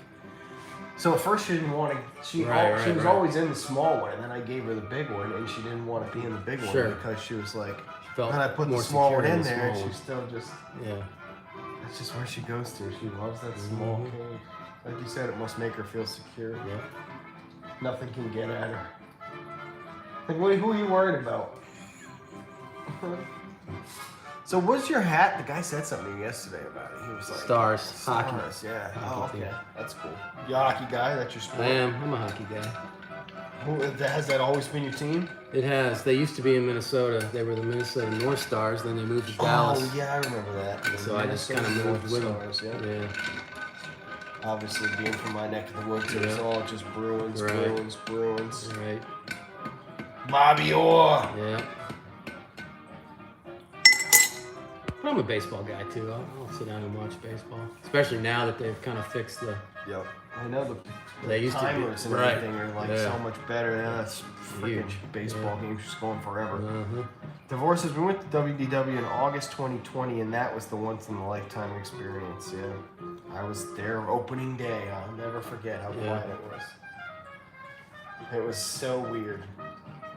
That's when all the cast members were out and along Main Yeah, Street. And, 6 feet everywhere, like one person on each row. Like yeah. certain rides, they couldn't even put you in the same. Like there was only one person in a boat. Yeah. Forget about the Right. row. Right. It was like you were on Pirates by yourself. But nobody was there, so it didn't matter. It didn't matter. you No, know? it didn't matter. I guess for Disney, it was better to just be like making some kind of money than nothing. But I was thinking, like, how are they even keeping the lights Right. on? Exactly. We know they're not struggling now. No. Not with No, the, they are not. Not with the things I've seen. I will say, I said to Jeff early when he came in here that they got rid of the barges yesterday. And every once in a while, I think that stuff is weird. I'm not saying anything, but we just happened to be saying yesterday, like all this, Universal, the way that the Disney Special District stuff and this and that. And what happens today? Barges out the water overnight. You're telling me I just happened to be on the same wavelength as where Disney was that day? I was just like, it's taking a while. It had been absolutely random amount of time in between all of it. Yeah. It's so funny. Sometimes I think they're listening. I think they got that little minion who has 18 laptops open, sits in a room and just listens to everybody's live. And anytime something serious comes up, they switch over and they listen. And that's their job, is to just tell the higher ups, be like, hey, people are talking on the internet about the barges. Oh, dude, they definitely monitor all that stuff. You know they do. So there's a call going in like, what would it take to get those out of there tonight? Some nobody who's there all the time, keeps talking about the barges. And it's funny because I don't talk about it at all. Usually I say nothing about it at all. Yeah. But it just happened to be hilarious. We were talking about how fast Universal's building Epic's thing, and like they can't even get those stupid barges out of the water. And then they're like, damn. Oh yeah, we'll show you. WDW, Baja, you remembered last night and you died. You guys, do you want me to tell everybody that story? I'm talking to Jenna last night. We've been on the phone for many, many hours. It was late, so we'll give her credit for this, but I was like, who has won the most Academy Awards of all time? She had some really good guesses. She was like Spielberg and this and that. I was like, no, he's probably the most creative dude of all time in terms of movies. John Williams? He's number 2. Okay. He's number 2. Okay. So, do you know who number 1 is? I don't. That was my guess. So, this is what I did. I'll do the same thing with Jeff. Maybe you'll make her feel great because the same thing might happen to you. Okay. I'll give you the same guess I gave her. Is that he is probably, that's the only hint I gave. He's probably the most creative dude ever in the history of film. And that you both, you and her, are very familiar with his work. So she took a while, she got some guesses, then I said this was the next part. I said, I'm gonna give you his initials. You ready? All right, WD. It's not Walt Disney. It is Walt Disney. Really? Walt Disney has the most Academy Awards of all time. The Academy didn't even know how to handle Walt Disney when the studio started. Oh, they were just handing him everything. Everything. Yeah, I think he's got 50-something. John Williams got 50-something. Yeah. They're close. Wow. But Walt Disney's the number 1. And she was cracking me up because I said it to her. I was like, WD. And she was like, WD. And we went through it for another couple minutes and I'm dying now. I'm laughing my ass off. And she's like, well, I don't know. She's like, I can't. I'm like, well, let me throw one letter in at the end and you're going to instantly get it. She's like, what? I go, WD, W. And she goes, WDW. I'm like, yeah! Does that mean anything to you? She was dying. We were both dying. That was the best way to end the night. I was cracking up about that, friend. Yeah, you had me going. It's probably half the reason I didn't go to sleep right away because I was so bugged out about the whole thing. I was like, what? WDW. You were like, WDW. I'm like, yeah, that WDW. No, I wouldn't have guessed that. Yeah, it's Walt Disney. He's got 56, I want to say. Okay. John Williams has 53. Maybe he's got 58.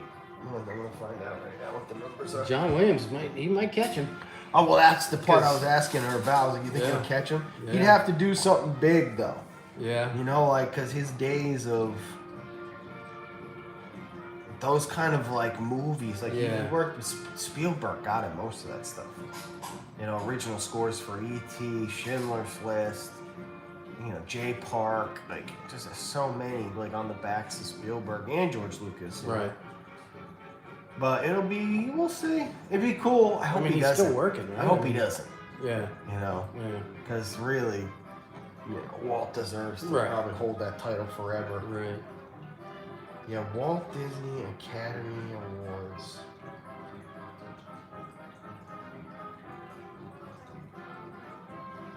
Walt Disney has... Oh, they're both only in their 20s? I thought that they had 50-something each. That would make more sense. All right, so Walt Disney has 22, and John Williams has... John Williams...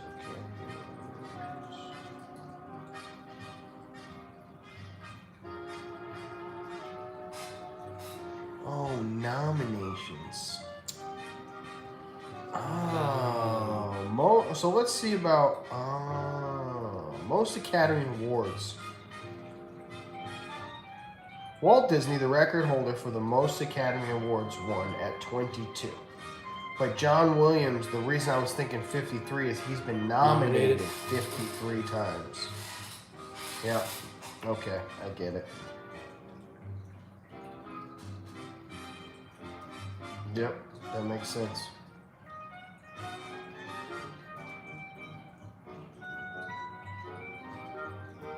Yeah, what a legend. That guy's amazing. He really is something special. Well, Amy says 26. What I have here says 22 in several places.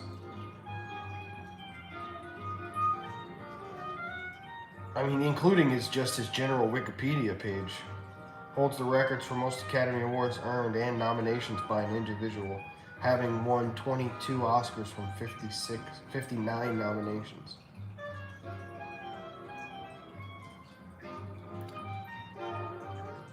Four honorary awards, which gives him 26.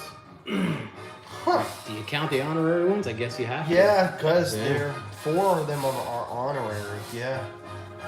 Wow, that's something else. That's crazy. So even more than the record. So it's like he has the record normally. You don't even have to add in the honorary stuff. It's like he doesn't need that. That's funny. Molly's got to make sure she comes to the next steak adventure. Yeah. I need to make sure that she also deserves this.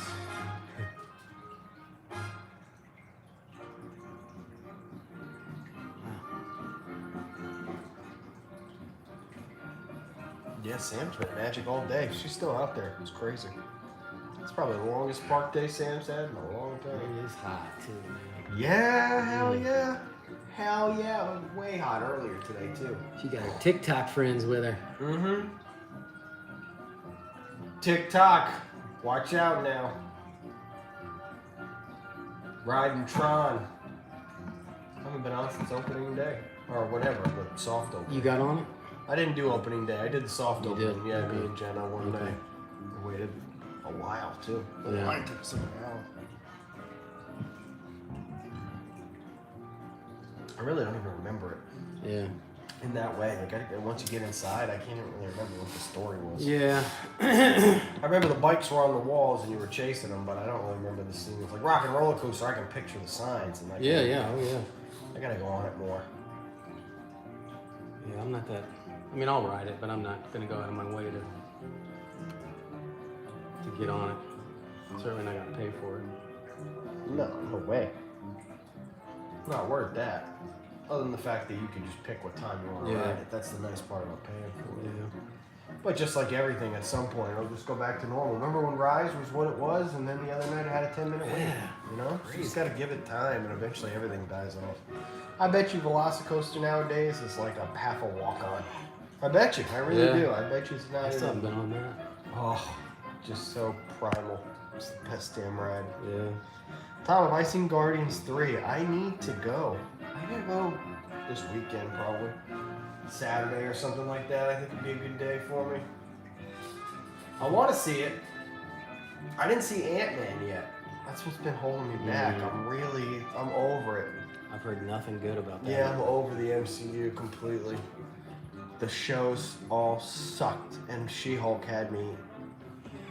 I watched every episode 2 times to really kind of solidify how over it I was.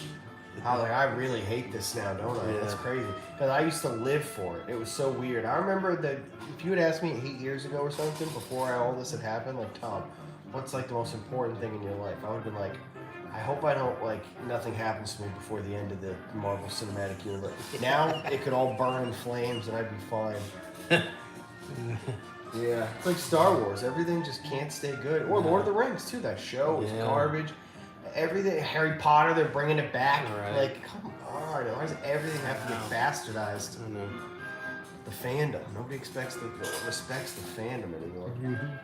I mean, except for, Mando. I like watching Mando. Oh, yeah. Mando's good. Yeah. But outside of that, Star Wars has just been so rough. If the Ahsoka show's bad, I'm tapping out for a while.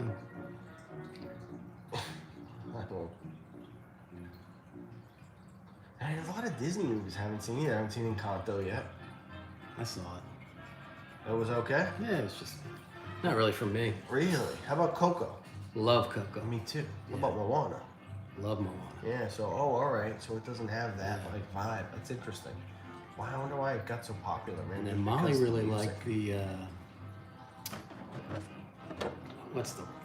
can't think of the name of it. Red?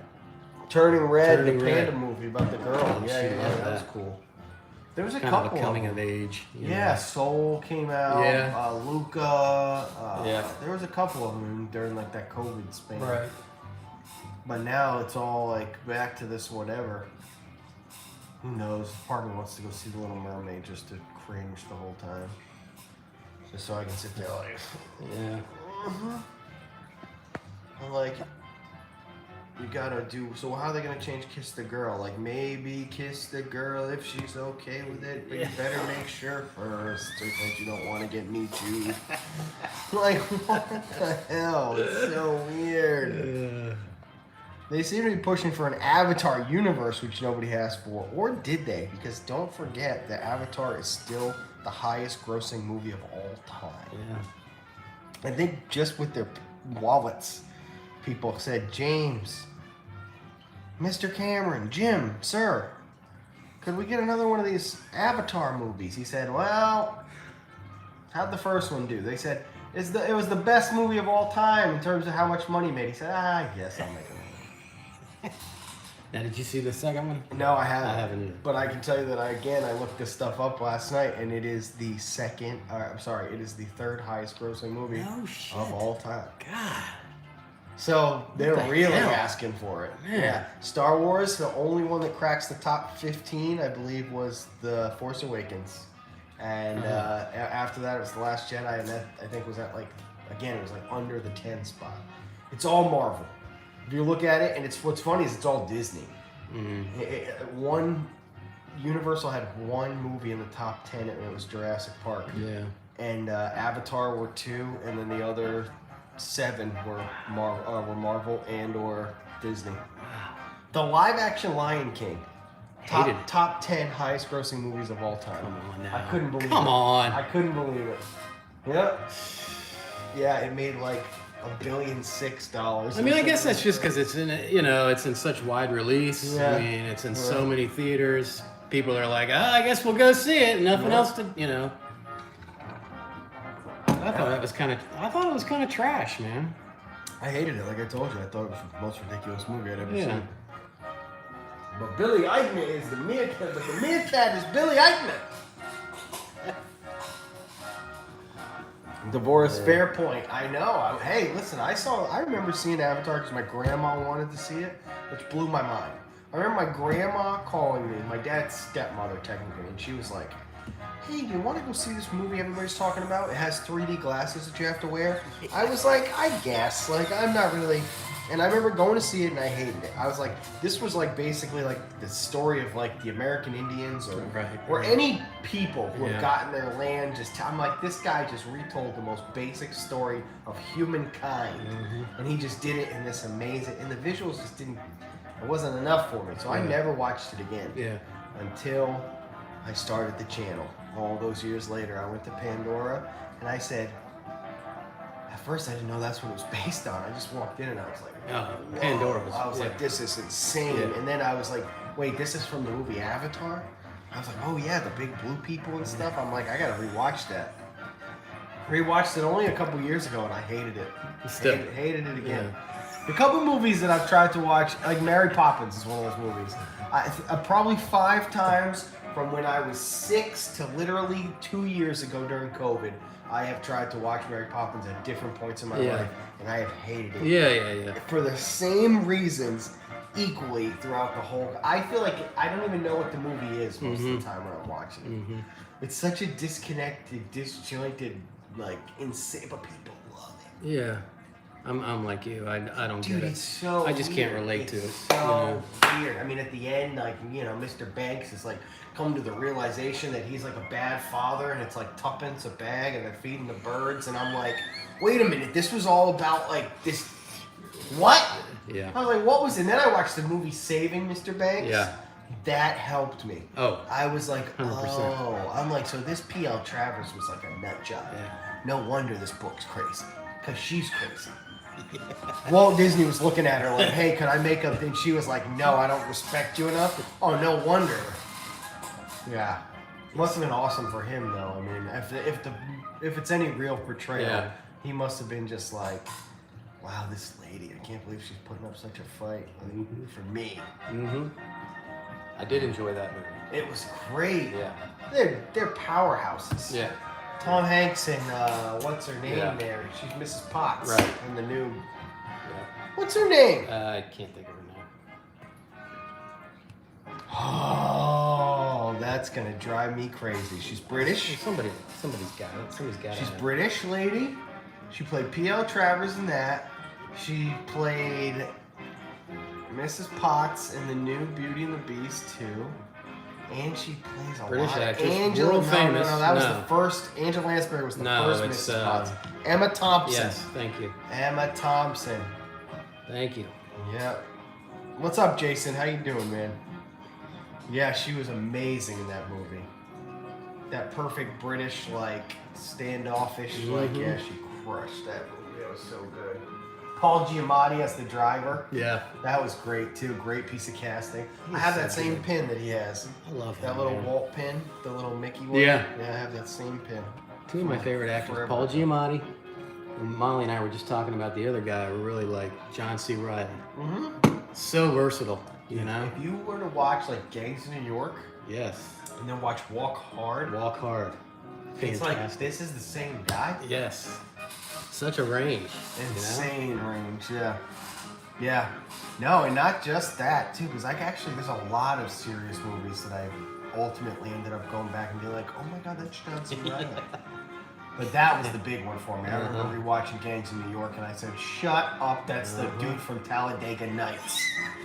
I was like, that was Shake and Bake right there. That's all like being serious, and then like aside DiCaprio and Daniel Day-Lewis, and he's all like, no way. Yeah, but Walk Hard is one of my favorite movies. Very good. So funny. In terms of comedies. Yeah. And it's genius too, just the writing of it all. That Beatles scene with Jack Black and Paul Rudd and all of it. Oh, we're the Beatles. Oh. Of course I do. I'm Paul McCartney. It's ridiculous. It's so funny.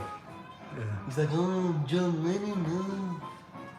And didn't he write some of those original songs? Oh, probably. I feel like he did. He's got a ton of talent. Yeah. So it wouldn't be. But that's another dude talking about like versatile, like Jack Black. Yeah. That he's probably the most versatile dude maybe on the scene when it comes to that stuff. You go and watch like King Kong, or even like School of Rock, where he's more of himself but still acting. And then you just go and listen to any Tenacious D, and it's like, whoa, wait a minute. Yeah, seriously. He's actually got this new song, dude. I cannot stop humming it. It has been in my head. I mean, just for weeks. It's kind of sad, actually, how long it's been in my head.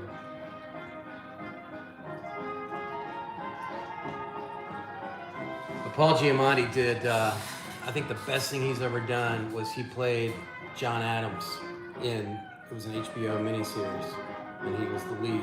It was about John Adams. And man. Yeah, I was going to say, because So it good. couldn't have been the... It was like an 8-part series. Yeah, because only John Adams I know is, maybe it was called Quincy Adams or whatever it was. Somebody was John Adams. Maybe it was like Hannibal Lecter, right? It was like, didn't he go on and after he was Hannibal, like Anthony Hopkins played... I don't know. But this was, it was him, and then Abigail Adams was Laura Linney. So good. Of course, I'm a history guy. Yeah, I was going to say, because you like the history Yeah. side of things. Oh, me too, dude. Who's your favorite president? Oh, man. That's hard. I mean, the easy answer is Lincoln. Is it? But, I mean, that's kind of chalk, you know? Some people, they really do like him. Yeah. FDR. FDR.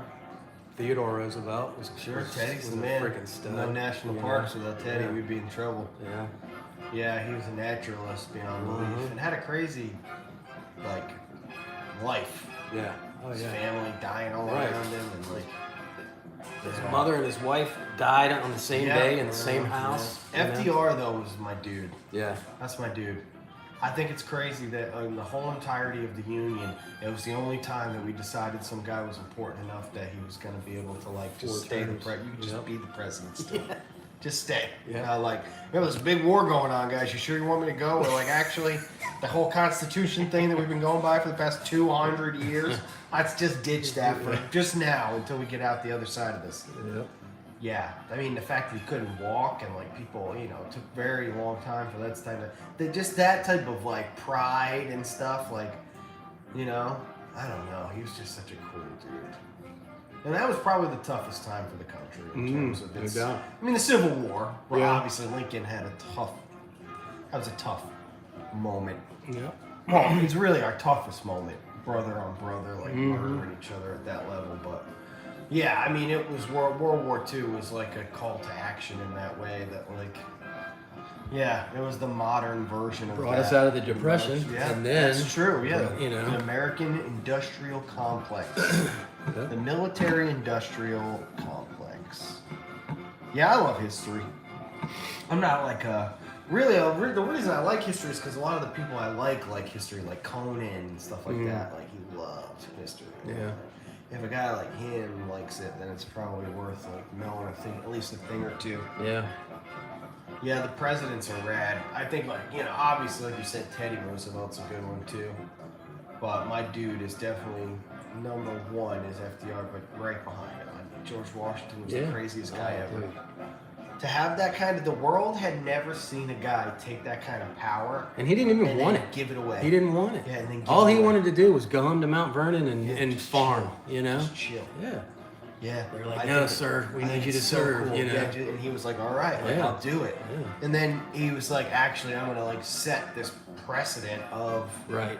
2 terms, make I'm sure that going home. everybody does this Yep. because nobody deserves this. Like if I didn't want it that bad, nobody should want it that bad because that's a sign of like, it's almost like Harry Potter. Like that's why Dumbledore's always like, oh, that's why you're the best, Harry, because you don't want the power, and and it's kind of the same way for him. He was just like, I just think he's the coolest dude. Yeah. I think it's nuts to have that kind of power and not just turn into Caesar. Yeah. Or turn into like on the worst side of things, like a Hitler. Or a Mussolini or a fucking Genghis Khan. When you have that kind of power and everybody's just behind you, you can do terrible things. Yeah. So for him to just be like, actually, I'll do it, but that's so how it was. cool. Yeah. It's so cool. Yeah. Like Thomas Jefferson, I hate that dude. Like I got presidents that I hate more than I have presidents that I like. That dude was the worst. Oh my God. Didn't fight in the war, like just messing around the whole time. Yeah. The amount of, just, not a man of action, that's for sure. And just his principles. Like, the idea that he wrote the Declaration of Independence, but was just like the worst dude in terms of, stuff I don't like to talk about on stream, but let's just say he didn't do the greatest things with some of the people that he owned. A lot of wrong parts of that sentence. First of all, nobody should be owning people. Right. And if you do, you certainly shouldn't be doing the types of things Thomas Jefferson was doing with them. So, yeah, he's just a piece of crap. Same reason I don't like Clinton. I love the middle class. I think it was crazy, like the strongest middle class the world had ever seen, this, that, and the third. I don't like dudes who are like pigs. Shady like that. Like JFK. Shady. I don't like it. I think it's awesome fighting, what can your country do for you kind of thing. Like, really like a good guy in some ways, right? Like good. Yeah. On the right side of the civil rights thing, on the right side of a lot of stuff. But on the other hand, his gorgeous wife, just sleeping down the hall while he's doing whatever the hell he's doing. Yeah. Happy birthday, Mr. If I was Jackie O, I would have been like, what the? Yeah. Right. Crazy. Outrageous. Yeah, no, history's cool. Yeah, and really, American history's cool, but I like world history. Yeah. That's really, really what I trip out on. I trip out on stuff like the wall. Yeah. You know what I mean? Like the idea that you're China's first emperor, you're trying to get shit done, and then all of a sudden this guy shows up on horses and he's just eating people's heads. And you're like, huh? And he's like, yeah, my name's Genghis. These are the Mongolians. We're here to kill you. And you're like, actually, we're going to build the greatest thing the world has ever seen now or fucking since. And we're going to build it so you can't come in. Yep. It's like, how does a country rally like that? Like, that's the history. I like the pyramids. I love that type of stuff. Yeah. Love that. Ancient Rome, Greece, that idea of like the expansion, Silk Road type stuff, dude. I love that stuff. Viking history, Norse stuff. I dig all that. All of it. Yeah, history is super cool. It was always one of my favorite subjects in school. Me too. Because it was the only one that made sense to me. I was like, this math stuff, like we're all going to have a calculator in our pocket one day. Yeah. Like we already do. We do. I'm like, if you wanted to carry this thing around, you could. And now you do anyway. You do, yeah. So it's like, that was stupid that any of us were wasting our time with that. Who needs to plot stuff on a graph? Like, it's insane. But that's something that they should have been barreling down your throats. Like, don't forget, when America gets weird, this is what could happen. And don't forget that when people have too much power, this is what it can look like. And it's cool. That's cool because it's real. Yeah, I've always dug history. Science, too. Science was always my favorite thing. Yeah. Yeah, when people started, especially in college, when like I had some professors who were really on top of their game. Like, really on top of their game. Like, I had a guy who taught me marine biology, he was a doctor who studied under Robert Ballard, who's the guy that found the Titanic. Oh, shit. Like, it was serious, and he was so smart. And I would just look at him and be like, man, like, to have this kind of knowledge of something like the ocean that most people don't know anything about, it was so cool. I like smart-ass people. That's why I like Pat so much, hanging out with Pat, because he knows what he's talking about. When he comes to what he's talking about, you don't get a doctorate from just dicking around. Right. You have to do it because you're like, you're smart.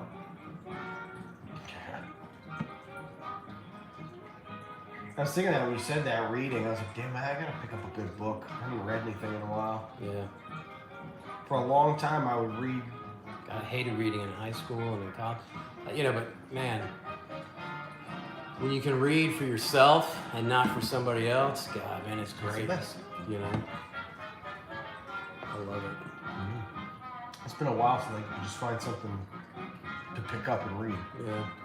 Did you read any of the Harry Potter books? Oh, I've so many times. Yeah. So I just She's reread such a them. fantastic writer. Dude, but I actually hate them. Do you? Oh, I can't read them now anymore. I don't know if you've been around on the streams when I've mentioned this, but I tried to reread Harry Potter about a year and a half ago. I think she's probably... I respect what she's attempting to do, and as a kid, I adored this stuff, so don't get it twisted. Hogwarts is up there for a reason. Yeah. Those books are terrible, and she's a bad writer. Because there are moments in these books, right? Book 1, word for word, the kid, Harry, is lost in King's Cross, and he's trying to figure out what platform 9 3/4 is. He overhears, it says, Harry overhears, somebody say the word muggle. So he turns towards that conversation, and it's Molly Weasley. And Molly Weasley's first line to her children, this is from a fucking established writer who's worth billions of dollars, is, what platform are we going to? There's only one platform. I didn't make those rules up, you did. There's only one platform. This lady's not her first day. You've told me, the author, that she has 2 kids who have already graduated from this school, 2 kids that are in it right now, and that it's this kid's first day. So she doesn't know where she's going. Okay. That's the stupidest thing I've ever heard. And you could read all of Tolkien from front to back, and you won't find anything as glaring as something like that. I wrote all the rules. This woman has kids that have gone to this school. There's only one platform that anybody goes to. We know that because when Harry thinks about his dad or whoever, it's always platform that. Right. It's not like it ever changed. Right. But Molly Weasley is apparently I'm just the dumbest person in the world because her first line is, what platform, kids? All right. So I thought to myself as I read it, I said, wait a minute. Should I even do this? Should I go down this rabbit hole of destroying my childhood? Because that's what I'll do. I think I was hot off of having read both the Jurassic Parks, and Michael Crichton is perhaps the most advanced. Oh, yeah. The way, I mean, dude, like when he's talking about the dinosaurs and he's like, Stegosaurus, model 002.Y, and it's like this crazy, I'm like, this guy studied his shit. And then I gotta sit here and Molly Weasley's like, all right. So I was fine. Courtney knows this because I wrote a bunch of them down and I had told everybody at one point. The ones that really still stick out to me though are mostly, they come from the Weasleys. It's book 2. She's still fresh, right? Dobby, the house elf. All right, check this. How do house elves become free? You have to present them with a piece of clothing. I didn't make that rule up. J.K. Rowling made that rule up, okay? Right. So, we know this because at the end of the book, Lucius Malfoy unknowingly presents a sock in a book to Dobby. Not directly a sock that was inside of the diary. That frees Dobby. That's her rules that she establishes. Okay. All right. You ready for this? You ready for this? So you could unknowingly, by accident, give your house elf something that had a piece of clothes on it. The logic there is that if you had a house elf, right, you'd have to, without wanting to free it, keep it very far away from what? Clothes. That's not my rules. When Harry is asking Ron about house elves, Ron informs him, because he's Harry, like us, he's learning about the world around him. He says, my mom always wanted a house elf to help with the laundry. She wrote those words. Not the cooking, not the cleaning, not the house. She wrote laundry. And I thought to myself, who was the editor on this? Who read this book and didn't look at her at the end and go, JK, I know you spent probably the past 9 months buried in this book, so it's not going to be easy for you to pick up on this, but this doesn't make any sense. And all you have to do is change this one line from laundry to any other household activity. Right. And it continues. When I tell you it continues, some of them are bad. Glaringly bad. The Hogwarts Express. It's the stupidest thing I've ever heard of. It's your universe. You're George Lucas. You can create however you want to go. What she comes up with is that to get the kids from King's Cross Station, a place we know is in London, England, to Hogwarts, which is in Scotland, these kids have to take a train ride across the entirety of Great Britain. That's how the magic kids get to school. Okay, that's fine. That's fine. It's all good. Hey, Hogwarts has to have this and that. They flew powder everywhere else, fucking brooms, flying cars. There's a million, but the kids, they take this. This is how they get there. It's no big deal. Here's the problem. Even with all the little tricks that she's always come up with, the Quidditch World Cup, it has these unplottable things, muggle repelling, spell charms that are cast on people who do come across it. She covers all those bases with Hogwarts, with all these things, but she doesn't cover those bases with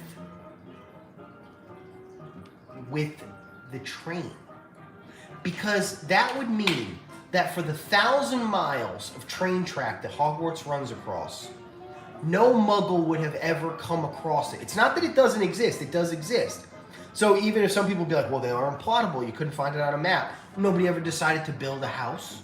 And they were like, oh, wait a minute. Why can't, we go past this point. Okay, well, when that happened at the Quidditch World Cup, there were people from the ministry that would fix people's memory. You couldn't have somebody stationed along the 1,000. It's impossible. Even by all her own rules, it's the stupidest shit that you could imagine. And then I'm sitting there reading, Tolkien, who came up with actual languages that work in a substructural way. And I'm like, I can't do this lady anymore. I think around book 4, I tapped right back out. I do love when Harry has to face his death at the end. I think it's one of the most beautifully written things ever. How his family all comes to him, and then he goes and meets Dumbledore, and Dumbledore's just hitting him with Gandalf level lines, oh, I knew you could do it, and I'm sorry I had to put you through what I did. I'm like, oh man, this is dope. Oh, and Voldemort's there, and he's like, oh, the little thing on the floor. I'm like, that's very metaphorical and beautiful. And then Harry's comes back, and nobody. I'm like, oh, this is great. What suspense? Harry's, Hagrid's got him, and he's dead in his arms, but he's actually alive, and this is gonna be so cool. I love when she's good, she's great, but when she is bad, she is stupid. Yeah. Stupidly bad. Was she quizzing her child on what platform? I don't think so, because she has Fred, George, Ron, and Ginny. So it's As some people have told me, she's just doing what mothers do. Every once in a while, mom will be like, "Oh, hey kids, where's the car?" Even though she knows where the car is. And I'm like, okay, I don't need that level of realism in my fantasy. You know, I don't need her to be that real, you know? She could have simply just been like, "Come on, kids, let's get to platform 9 3/4. So not to ask the kids where it is." Yeah. All right. I mean, to me, it almost seems like she just had, I don't know who the editor was. I feel like the later books probably don't have those errors because they were so famous that she had a lot of editors, but those early ones, I think they were probably just letting them slide. Wow. Yeah, there's a lot. I can't really think of it all now, but I know there's something really stupid about Gilderoy Lockhart too. There's a lot. I mean, I was bringing up to my buddy Mark for a while, and he had to ask me to stop. He was like, "Dude," he was like, I can't, you can't do this to me anymore." I'm like, "I know, it's bad, right?" He's like, "Yeah." He's like, some of the stuff you're doing is killing me." He's like, "Cause I love these books." I'm like, "Me too, bro, but I'm trying to read them, and I just can't right now." I was gonna start a whole new YouTube channel when I was doing it. It was gonna be called Harry Potter is Dumb. That's what I was gonna do. I was gonna go, and I was gonna have my same like Jenna does, I was gonna go, "Harry Potter is dumb because bomb," and every time I would just be like, "Because did you ever notice in book whatever?" I think I probably still could do it. Let's do it. I know. I think I still have some of them written down. Yeah, Harry Potter is dumb. August 31st of 2022 is the last time I edited this note. So That's last awesome. year, last August. Yeah, Hogwarts Express, Molly Weasley. What platform? That's awesome. Oh, yeah. At one point, Harry tries to send Sirius a message. He doesn't use Hedwig, his owl. Yeah. Hedwig would know where Sirius was. He uses a school owl, meaning that he could go up to a random school owl, say, "Send this to Sirius Black," and it would know out of magic where Sirius Black is. Here's the problem. The Ministry would have just taken an owl and wrote in Sirius Black and followed the owl to where he is. Right. Dumb. Yeah. The stuff is so Yeah. glaringly stupid. Yeah. Wow. Right? Professor Binns, you'll like this, who is the history of magic professor. Right. In the first book, Okay. he gets a little confused and he calls Harry Potter the most famous boy wizard of all time. Hey, the professor of a history of magic calls Harry Potter the most famous wizard of all time, Perkins. Because he's old and confused. And she doesn't write it in that way that he's old and confused. She just says, like, you know, he comes, like he wakes back up and he goes, "Perkins, you know, quiet down." "Oh, yeah? You're the professor of magic, of history of magic, and you don't know who that kid is? You Perkins? You're not Harry Potter, the chosen one that everybody else bends down to?" Yeah, no, the book is genuinely stupid. Oh, man. The entire Moody subplot, it is my biggest gripe with Harry Potter of all time. Albus Dumbledore, the greatest wizard to have ever lived, cannot recognize his best friend for 9 months. And the only time that it happens is when Moody takes him away at the end of the Triwizard Tournament. Dumbledore says in the book, "At that moment, I realized something was wrong." This dude hung around you all school year for 9 months. He was your best friend, and there was no indicator. You're the greatest wizard of all time. There wasn't one thing that he did where you're like, "You remember that time?" And he was like, I hate book 4. That's exactly what I said. And I stopped reading after book 4 because I said, wait a minute. When Dumbledore bursts into that office and he tells Harry that that's when he realized something was up, I said, I hate this lady.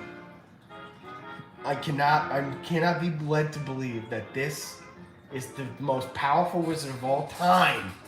But Barty Crouch's son, who's some knockoff wizard, had him twisted on Polyjuice Potion. Yeah. Yeah.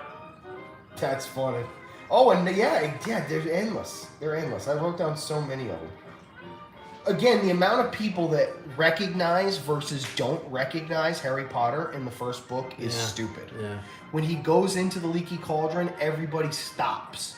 They're like, the boy wizard has returned. It's this huge moment.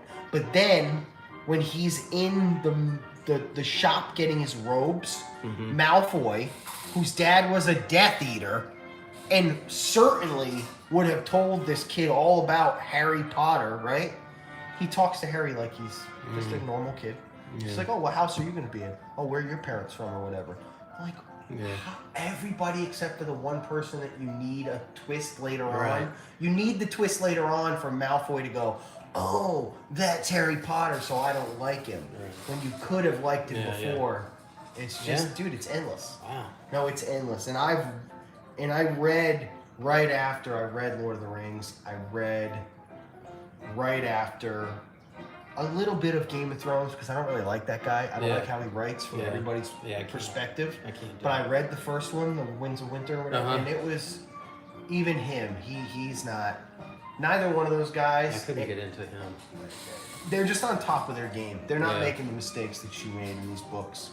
They're glaring errors in all of them. Wow. Yeah. How about the the Marauders map, the things that shows you everything, like the Fred and George have, and they give it to Harry. So Harry, at one point, he's using it at night, and he realizes that's how he realizes that Peter Pettigrew, who's the mouse. Remember how all that plot line? Yeah. Yeah. Harry realizes it one night, but Fred and George have had the map for 6 years. They've used it all the time, and they've never just happened to notice that next to Ron, their little brother, is Peter Pettigrew. Like, it's just so stupid. No, it's endless, bro. It's endless. And I could easily start the channel. I could easily, because if I went and read those books even more so, yeah. Damn.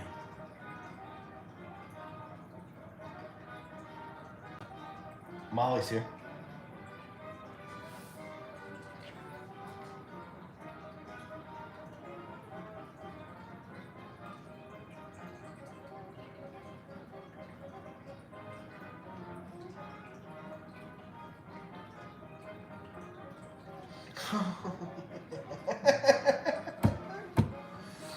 That's great. No, it's okay, pal.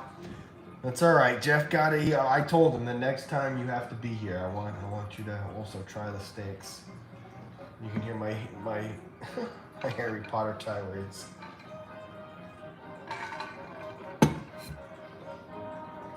Yeah, it's endless. The level of stupidity it's truly kind of scary. The books have major problems, but I still do love the fandom. I guess you stumbled across a Harry Potter is stupid rant party today. I'm gonna keep going too, because I got some more that really piss me off. The one that really drives me crazy is the first book. A lot of them come from the first book, because again, I don't think her editors were just anywhere close to it, in terms of they just didn't know what they had in their hands. And I think they thought they had a kid's book, which is really what it is. But the reality is that it's Harry Potter's nowadays supposed to stand up to things like Lord of the Rings, and it doesn't. It doesn't at all. Hermione, they're about to get sorted. Kids cannot do magic at home. They cannot. It's against the rules. If you do magic at home underage, it doesn't even take somebody telling on you. The ministry just knows you do it. We know that because the second year, Harry almost gets expelled because of the magic that's happening at his house. So this means that Hermione, a Muggle-born kid, could have never done any magic until she's now entered Hogwarts, right? She could have never done a single spell because it would be against the underage restriction of magic. But when they're about to get sorted, Hermione says, I wonder what spell they'll make us do. I've been practicing them all summer. Where? How? How is this? How? It's not possible. You can't have practiced anything because the rules that this lady tells me is that if any underage wizard does magic outside of their house, they're instantly caught. It's bad. It's bad. Hermione's got a bad one actually in the last book too. And that goes against my theory that it's the editors. It could just be this lady's actually stupid. The final book, Hermione goes on at length about how she has changed her parents' memory so that if Voldemort's followers try to come after them, her family won't even know she ever existed. It was a very hard moment for her. 2 scenes later, they escape the wedding and they come across some Death Eaters that they don't know what to do with. And Harry and Ron suggest that they do a memory charm, to which Hermione, unquote, quote, says, I don't know how to do memory charms. I'm like, wait a minute. You can't have written this actual line. It can't actually say, I don't know how to do memory charms. I haven't learned them yet. She just did them to her parents. No, it's bad, bro. It's bad. It's actually bad. The only thing you could say that most people bring up is they're like, well, in the Lord of the Rings, why didn't the Eagles just bring Frodo to the mountain and drop him off? Why did they have to go through the whole thing? The whole story shouldn't have even happened because they could have just taken the Eagles. I'm like, yeah, no, you're right. They could have just taken the Eagles. Or, if you had read the book, you'd know the Eagles, they didn't work for anybody. The Eagles were like they were literally like the embodiment of one of the gods. And his job was to not... The only reason that he steps in at the end is because the greater god, the greatest god of all, tells him like it's okay. Like the rules that he sets up are the rules. He's like, the reason you can't fly the birds is because they're owned by the gods, and the gods don't answer to you humans. Well, I can accept that. It's still weird and all that, but it's the rules he makes. She makes rules and then goes against them immediately. Yeah, it's bad. I could go on about that lady forever. Except the Eye of Sauron would have seen them as well. Well, yeah, I mean, again, but it's like a big, like, the Eye of Sauron sees them come in at the end when they fight the Nazgul. So it's like, why didn't they just kind of just do it, like a dive bomb move, you know, like a suicide run? At the end of the day, if that's the only thing you can say about the whole damn series, it's like, it's pretty good. Most of it holds up super well. It's not like in one scene the rings got power and then in the next one it doesn't. It has the same level of power to everybody throughout the whole thing. And credit to her, Voldemort too. It's not like he goes from being this to that. Like, he's always where he's at, and that's what makes him a great villain. Like, he's angry, doesn't understand love, but but we understand that he is as powerful as Dumbledore. We're told that from the beginning. When they finally have their match off in book 5, they have a standstill battle. It's like, it never changes. It's not like he's weak when he needs to be or whatever. It's like Hermione's forgetful when she needs to be. It's so stupid. She's the smartest wizard in her grade. She wouldn't be forgetful or any of this stuff. These characters that go against it. Like, you can't tell me this guy's the greatest wizard in the world and then also tell me the whole plot of the book is that he got fooled. Well, how? How did that happen? And if it was, shouldn't it have been Voldemort that fooled him? Not some dude Barty Crouch who you're telling me was like a nobody wizard? Because that means that, well, Voldemort's as powerful as this guy. It starts messing up the whole power thing. It's like when you watch a Marvel movie nowadays, when everybody complains about it, it's like Hulk used to just beat everybody's ass, and then Thanos kicks Hulk's ass. So, like, it's like he's strong until you need him to get his ass kicked. And then all of a sudden he's a nobody. People didn't like that. They were like, wait a minute. Like, you know, you need to consistently have... That's why people hate the new Star Wars. Yeah. You have Obi-Wan trained his whole life to do some stuff, and then Rey, untrained by anybody within the first half hour of the movie, is doing Force tricks like, you will drop your blaster and walk away. Obi-Wan says that it took him forever to learn that stuff, but she's just like, and then Kylo, he's like strong enough that he could fight Luke, who's the greatest Jedi ever, but he's like at a standstill against this girl in their first lightsaber fight. That's the level of what her books are sometimes. When I go back and read Harry Potter, I'm like, this is at the level of the new Star Wars. It's like somebody's not... They're just paying attention to the entertainment level. Mm-hmm. They're not paying attention to the fact that this is a lot more intense. That would be amazing if she went over there. Did she? She came over here. There it is.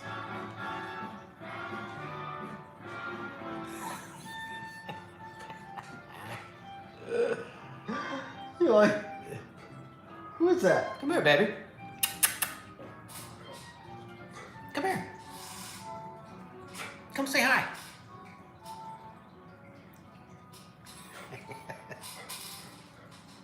You are all twisted, huh?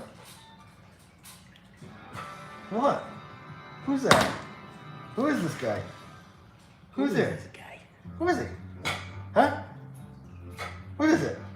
Why'd you go sit? Oh, hey. Sit, good girl, sit. All right, sit. Hey, no, don't go in there. Come here. No, come out of here. All right, come here. All right, come. Come on. Get out of there.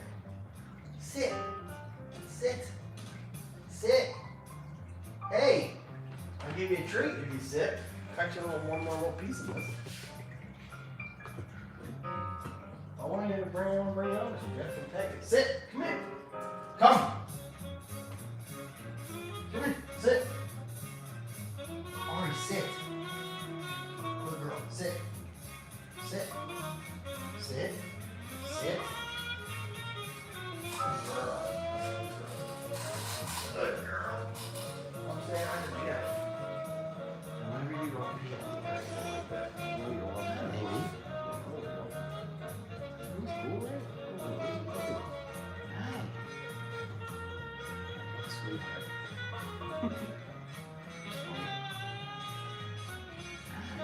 He's barking at him. You were going.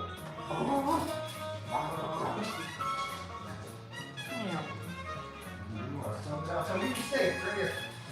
Right there.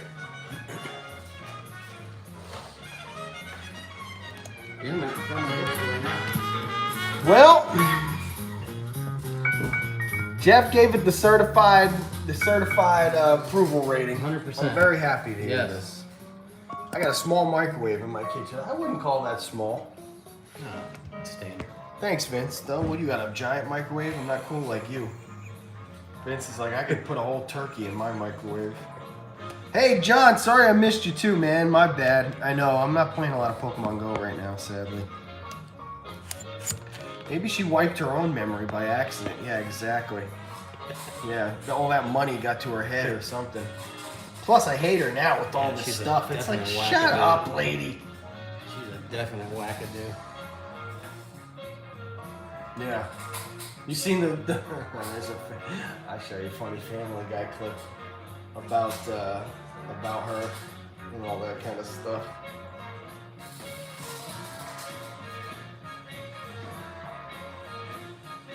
God, this music is banging. It is. It can't be any worse than our trip to Hawaii. Oh, this is a good one Before too. you do anything else, I'm definitely allergic to pineapple, pork, rum. It can't be any worse than our trip to Hawaii. Okay, before you do anything else, I'm deathly allergic to pineapple, pork, rum, macadamia nuts, stupid tiny guitars, overpriced golf, sentimental military stuff, lava, people who I can't tell are black or Asian, apostrophes, anyone twirling flames, second weddings, and linen pants. Is there anything you're not allergic to? Yeah, the Epcot Center, where I wanted to go. It's fantastic. The Epcot Center, where I wanted to go. I said it to my friends. I said, this would be me on some vacation. I'd be like, yeah, no, I'd like to go to the Epcot Center. Where the hell is this clip of as the Sorting Hat? I wonder if I could just Google it, I bet.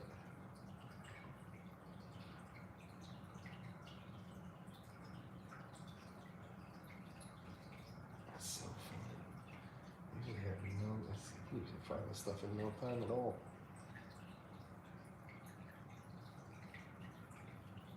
Family Guy Sorting Hat. That's going in the show. See that, Brian? Don't be afraid to pull the heartstrings. Peter, don't you think you might be putting too much time into office birthdays and not enough into your job? Come on, Lois. It's the one thing I look forward to at work. It's the one thing I'm good at. I am to birthdays what J.K.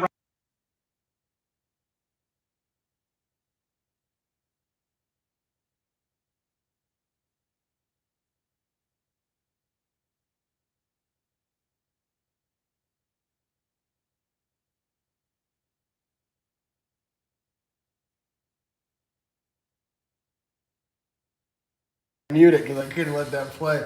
Hilarious, right? Hey, crazy. Maybe Slytherin, He's a perhaps genius. Hufflepuff, or... That was her tweet. That was her tweet. So he just blurts out the tweet. So funny. Yeah, no, she's kind of lost it. Yeah. And that's Cursed Child. I don't know if you read that, but that was rough. Yeah. Voldemort has a kid with Bellatrix Lestrange, and that kid is like the new bad guy. It's super like, it's like reads like Star Wars Legends, like you know what I mean. Like, oh, God forbid we focus on any other family besides Luke, and it's like, right now he's got another nephew. Oh, good, Jaden. Oh, this is a Jade. Oh, and this one's gonna be called Anakin. Oh, great. Yeah, that's what I didn't like about Legends. I was always like, God, I'm sick of this Luke Skywalker guy already. Jeez. Did you ever read any of that? No. Any of that? Oh, Timothy Zahn and all that? No. There is the one, The Heir to the Empire. That's a book. Yeah. I mean, I feel like there's so many of them out there. That's the one. There's so many different. Like, of the thing that rises above all of them, that Heir to the Empire it reads like gold. Yeah. If you've never read Jurassic Park, the novel. Oh yeah, no, I have. Yeah. Oh yeah, that's. And I've even read some of his that didn't get turned into movies. Okay, like Andromeda Strain. Andromeda Strain. Yeah, the other one I read was I was really, I think it. But he gets super He's so nerdy. I guess is the word. Yeah. The way he's like, anything he starts talking about, it's like crazy. Even when he's talking about like the computers that they used for like Jurassic Park and all that, Right. I didn't know that was all like real stuff. I went back and Yeah, looked yeah. it all up. I'm Oh, like, yeah. these Kree XMPs or whatever. I'm like, oh man, this guy, he must have talked to so many Exactly. people. Exactly. Yeah, unlike her, which she just had a napkin and she was like, like you gotta think, like a guy like Tolkien to me is surrounded by like these dudes who could read his stuff for him, like C.S. Lewis. Right. When like that's the guy who's peer reading your stuff, you're in good shape. When you're the guy peer reading his stuff, of course the Chronicles of Narnia are gonna turn out like gold because it's like they're geniuses kind of working together. For her, I think she was probably just too alone. Yeah. Just didn't have that kind of like, And that's what's happened to that George freaking R.R. Martin guy. People hate him now because they're like, is this guy ever even gonna finish these books? Like, you need help or something. It's bad. I can't imagine being a fan of those books, just sitting around like, Right. oh. Right. And then he got screwed because it's like this show sucked. Yeah. So now he's got to try to save it, and like, who's even gonna read it? Mm-hmm. So he's probably just over it. If I was him, I'd have been like, that's it, y'all. Actually, He's made his money. Yeah, that's it. Yeah. I'd be like, sorry, these guys ruined it for you. I'm sure the cheese sauce was amazing. Did you tell them about the veal? I did. I heard all about the veal. How much is your radio in money? That's Vince. He's the man. In money, it's worth like, I don't know, man, maybe $100. Pretty cheap. That thing's made for like outdoor pool parties. Have I ever met Star Wars actors? No, I've never met anybody that was in Star Wars. I have met a lot of famous people, but Mark Hamill went to my high school. Get out For a year, yeah. Annandale High School in Virginia. Dude, that's sick. Dave Grohl too. Come on. Yeah. Damn, there's some famous juice in the water, right? Mm-hmm. Famous juice. It's crazy, Mark Hamill. He got kind of like, just one of those dudes just got typecast forever. Yeah. Never was able to do anything. Molly's into Twitter. I'm not into Twitter, but she said he's a great follow on Twitter. He's always been like George Takei. Yeah. They've always been good internet follows. Yeah. Yeah, it's weird. Get typecast like that. Yeah. Her too. Yeah. Carrie Fisher never did anything else. Yeah. I mean, at least Harrison Ford got to go on to be Indiana Jones. Right. Get off my plane. Still got another one. Get off Another one my coming out. goddamn Dude's like plane. 83 years old or whatever. The stuff in there will be easy to break down. The box Cool. it's not like totally full, so you don't have to worry about the luggage. I appreciate it. A couple bands, some fun things in there. Nice. Knickknacks, odds and ends. I think I threw in one of the cool buttons. Nice. You'll have to. That's awesome. It's been taped up for a few weeks. Yeah. All right, bro. I think I'm gonna get out of your hair. Appreciate you, homie. You ain't in my head, but I do got shit to do. So. Yeah, man. I It gotta is figure out what I'm gonna do with my evening. Yeah, exactly. I was gonna say, while you're here in Disney, you better get to Disney. Yeah. Ari, say hi. Say bye to your new friend. Huh? Say bye to Jeff.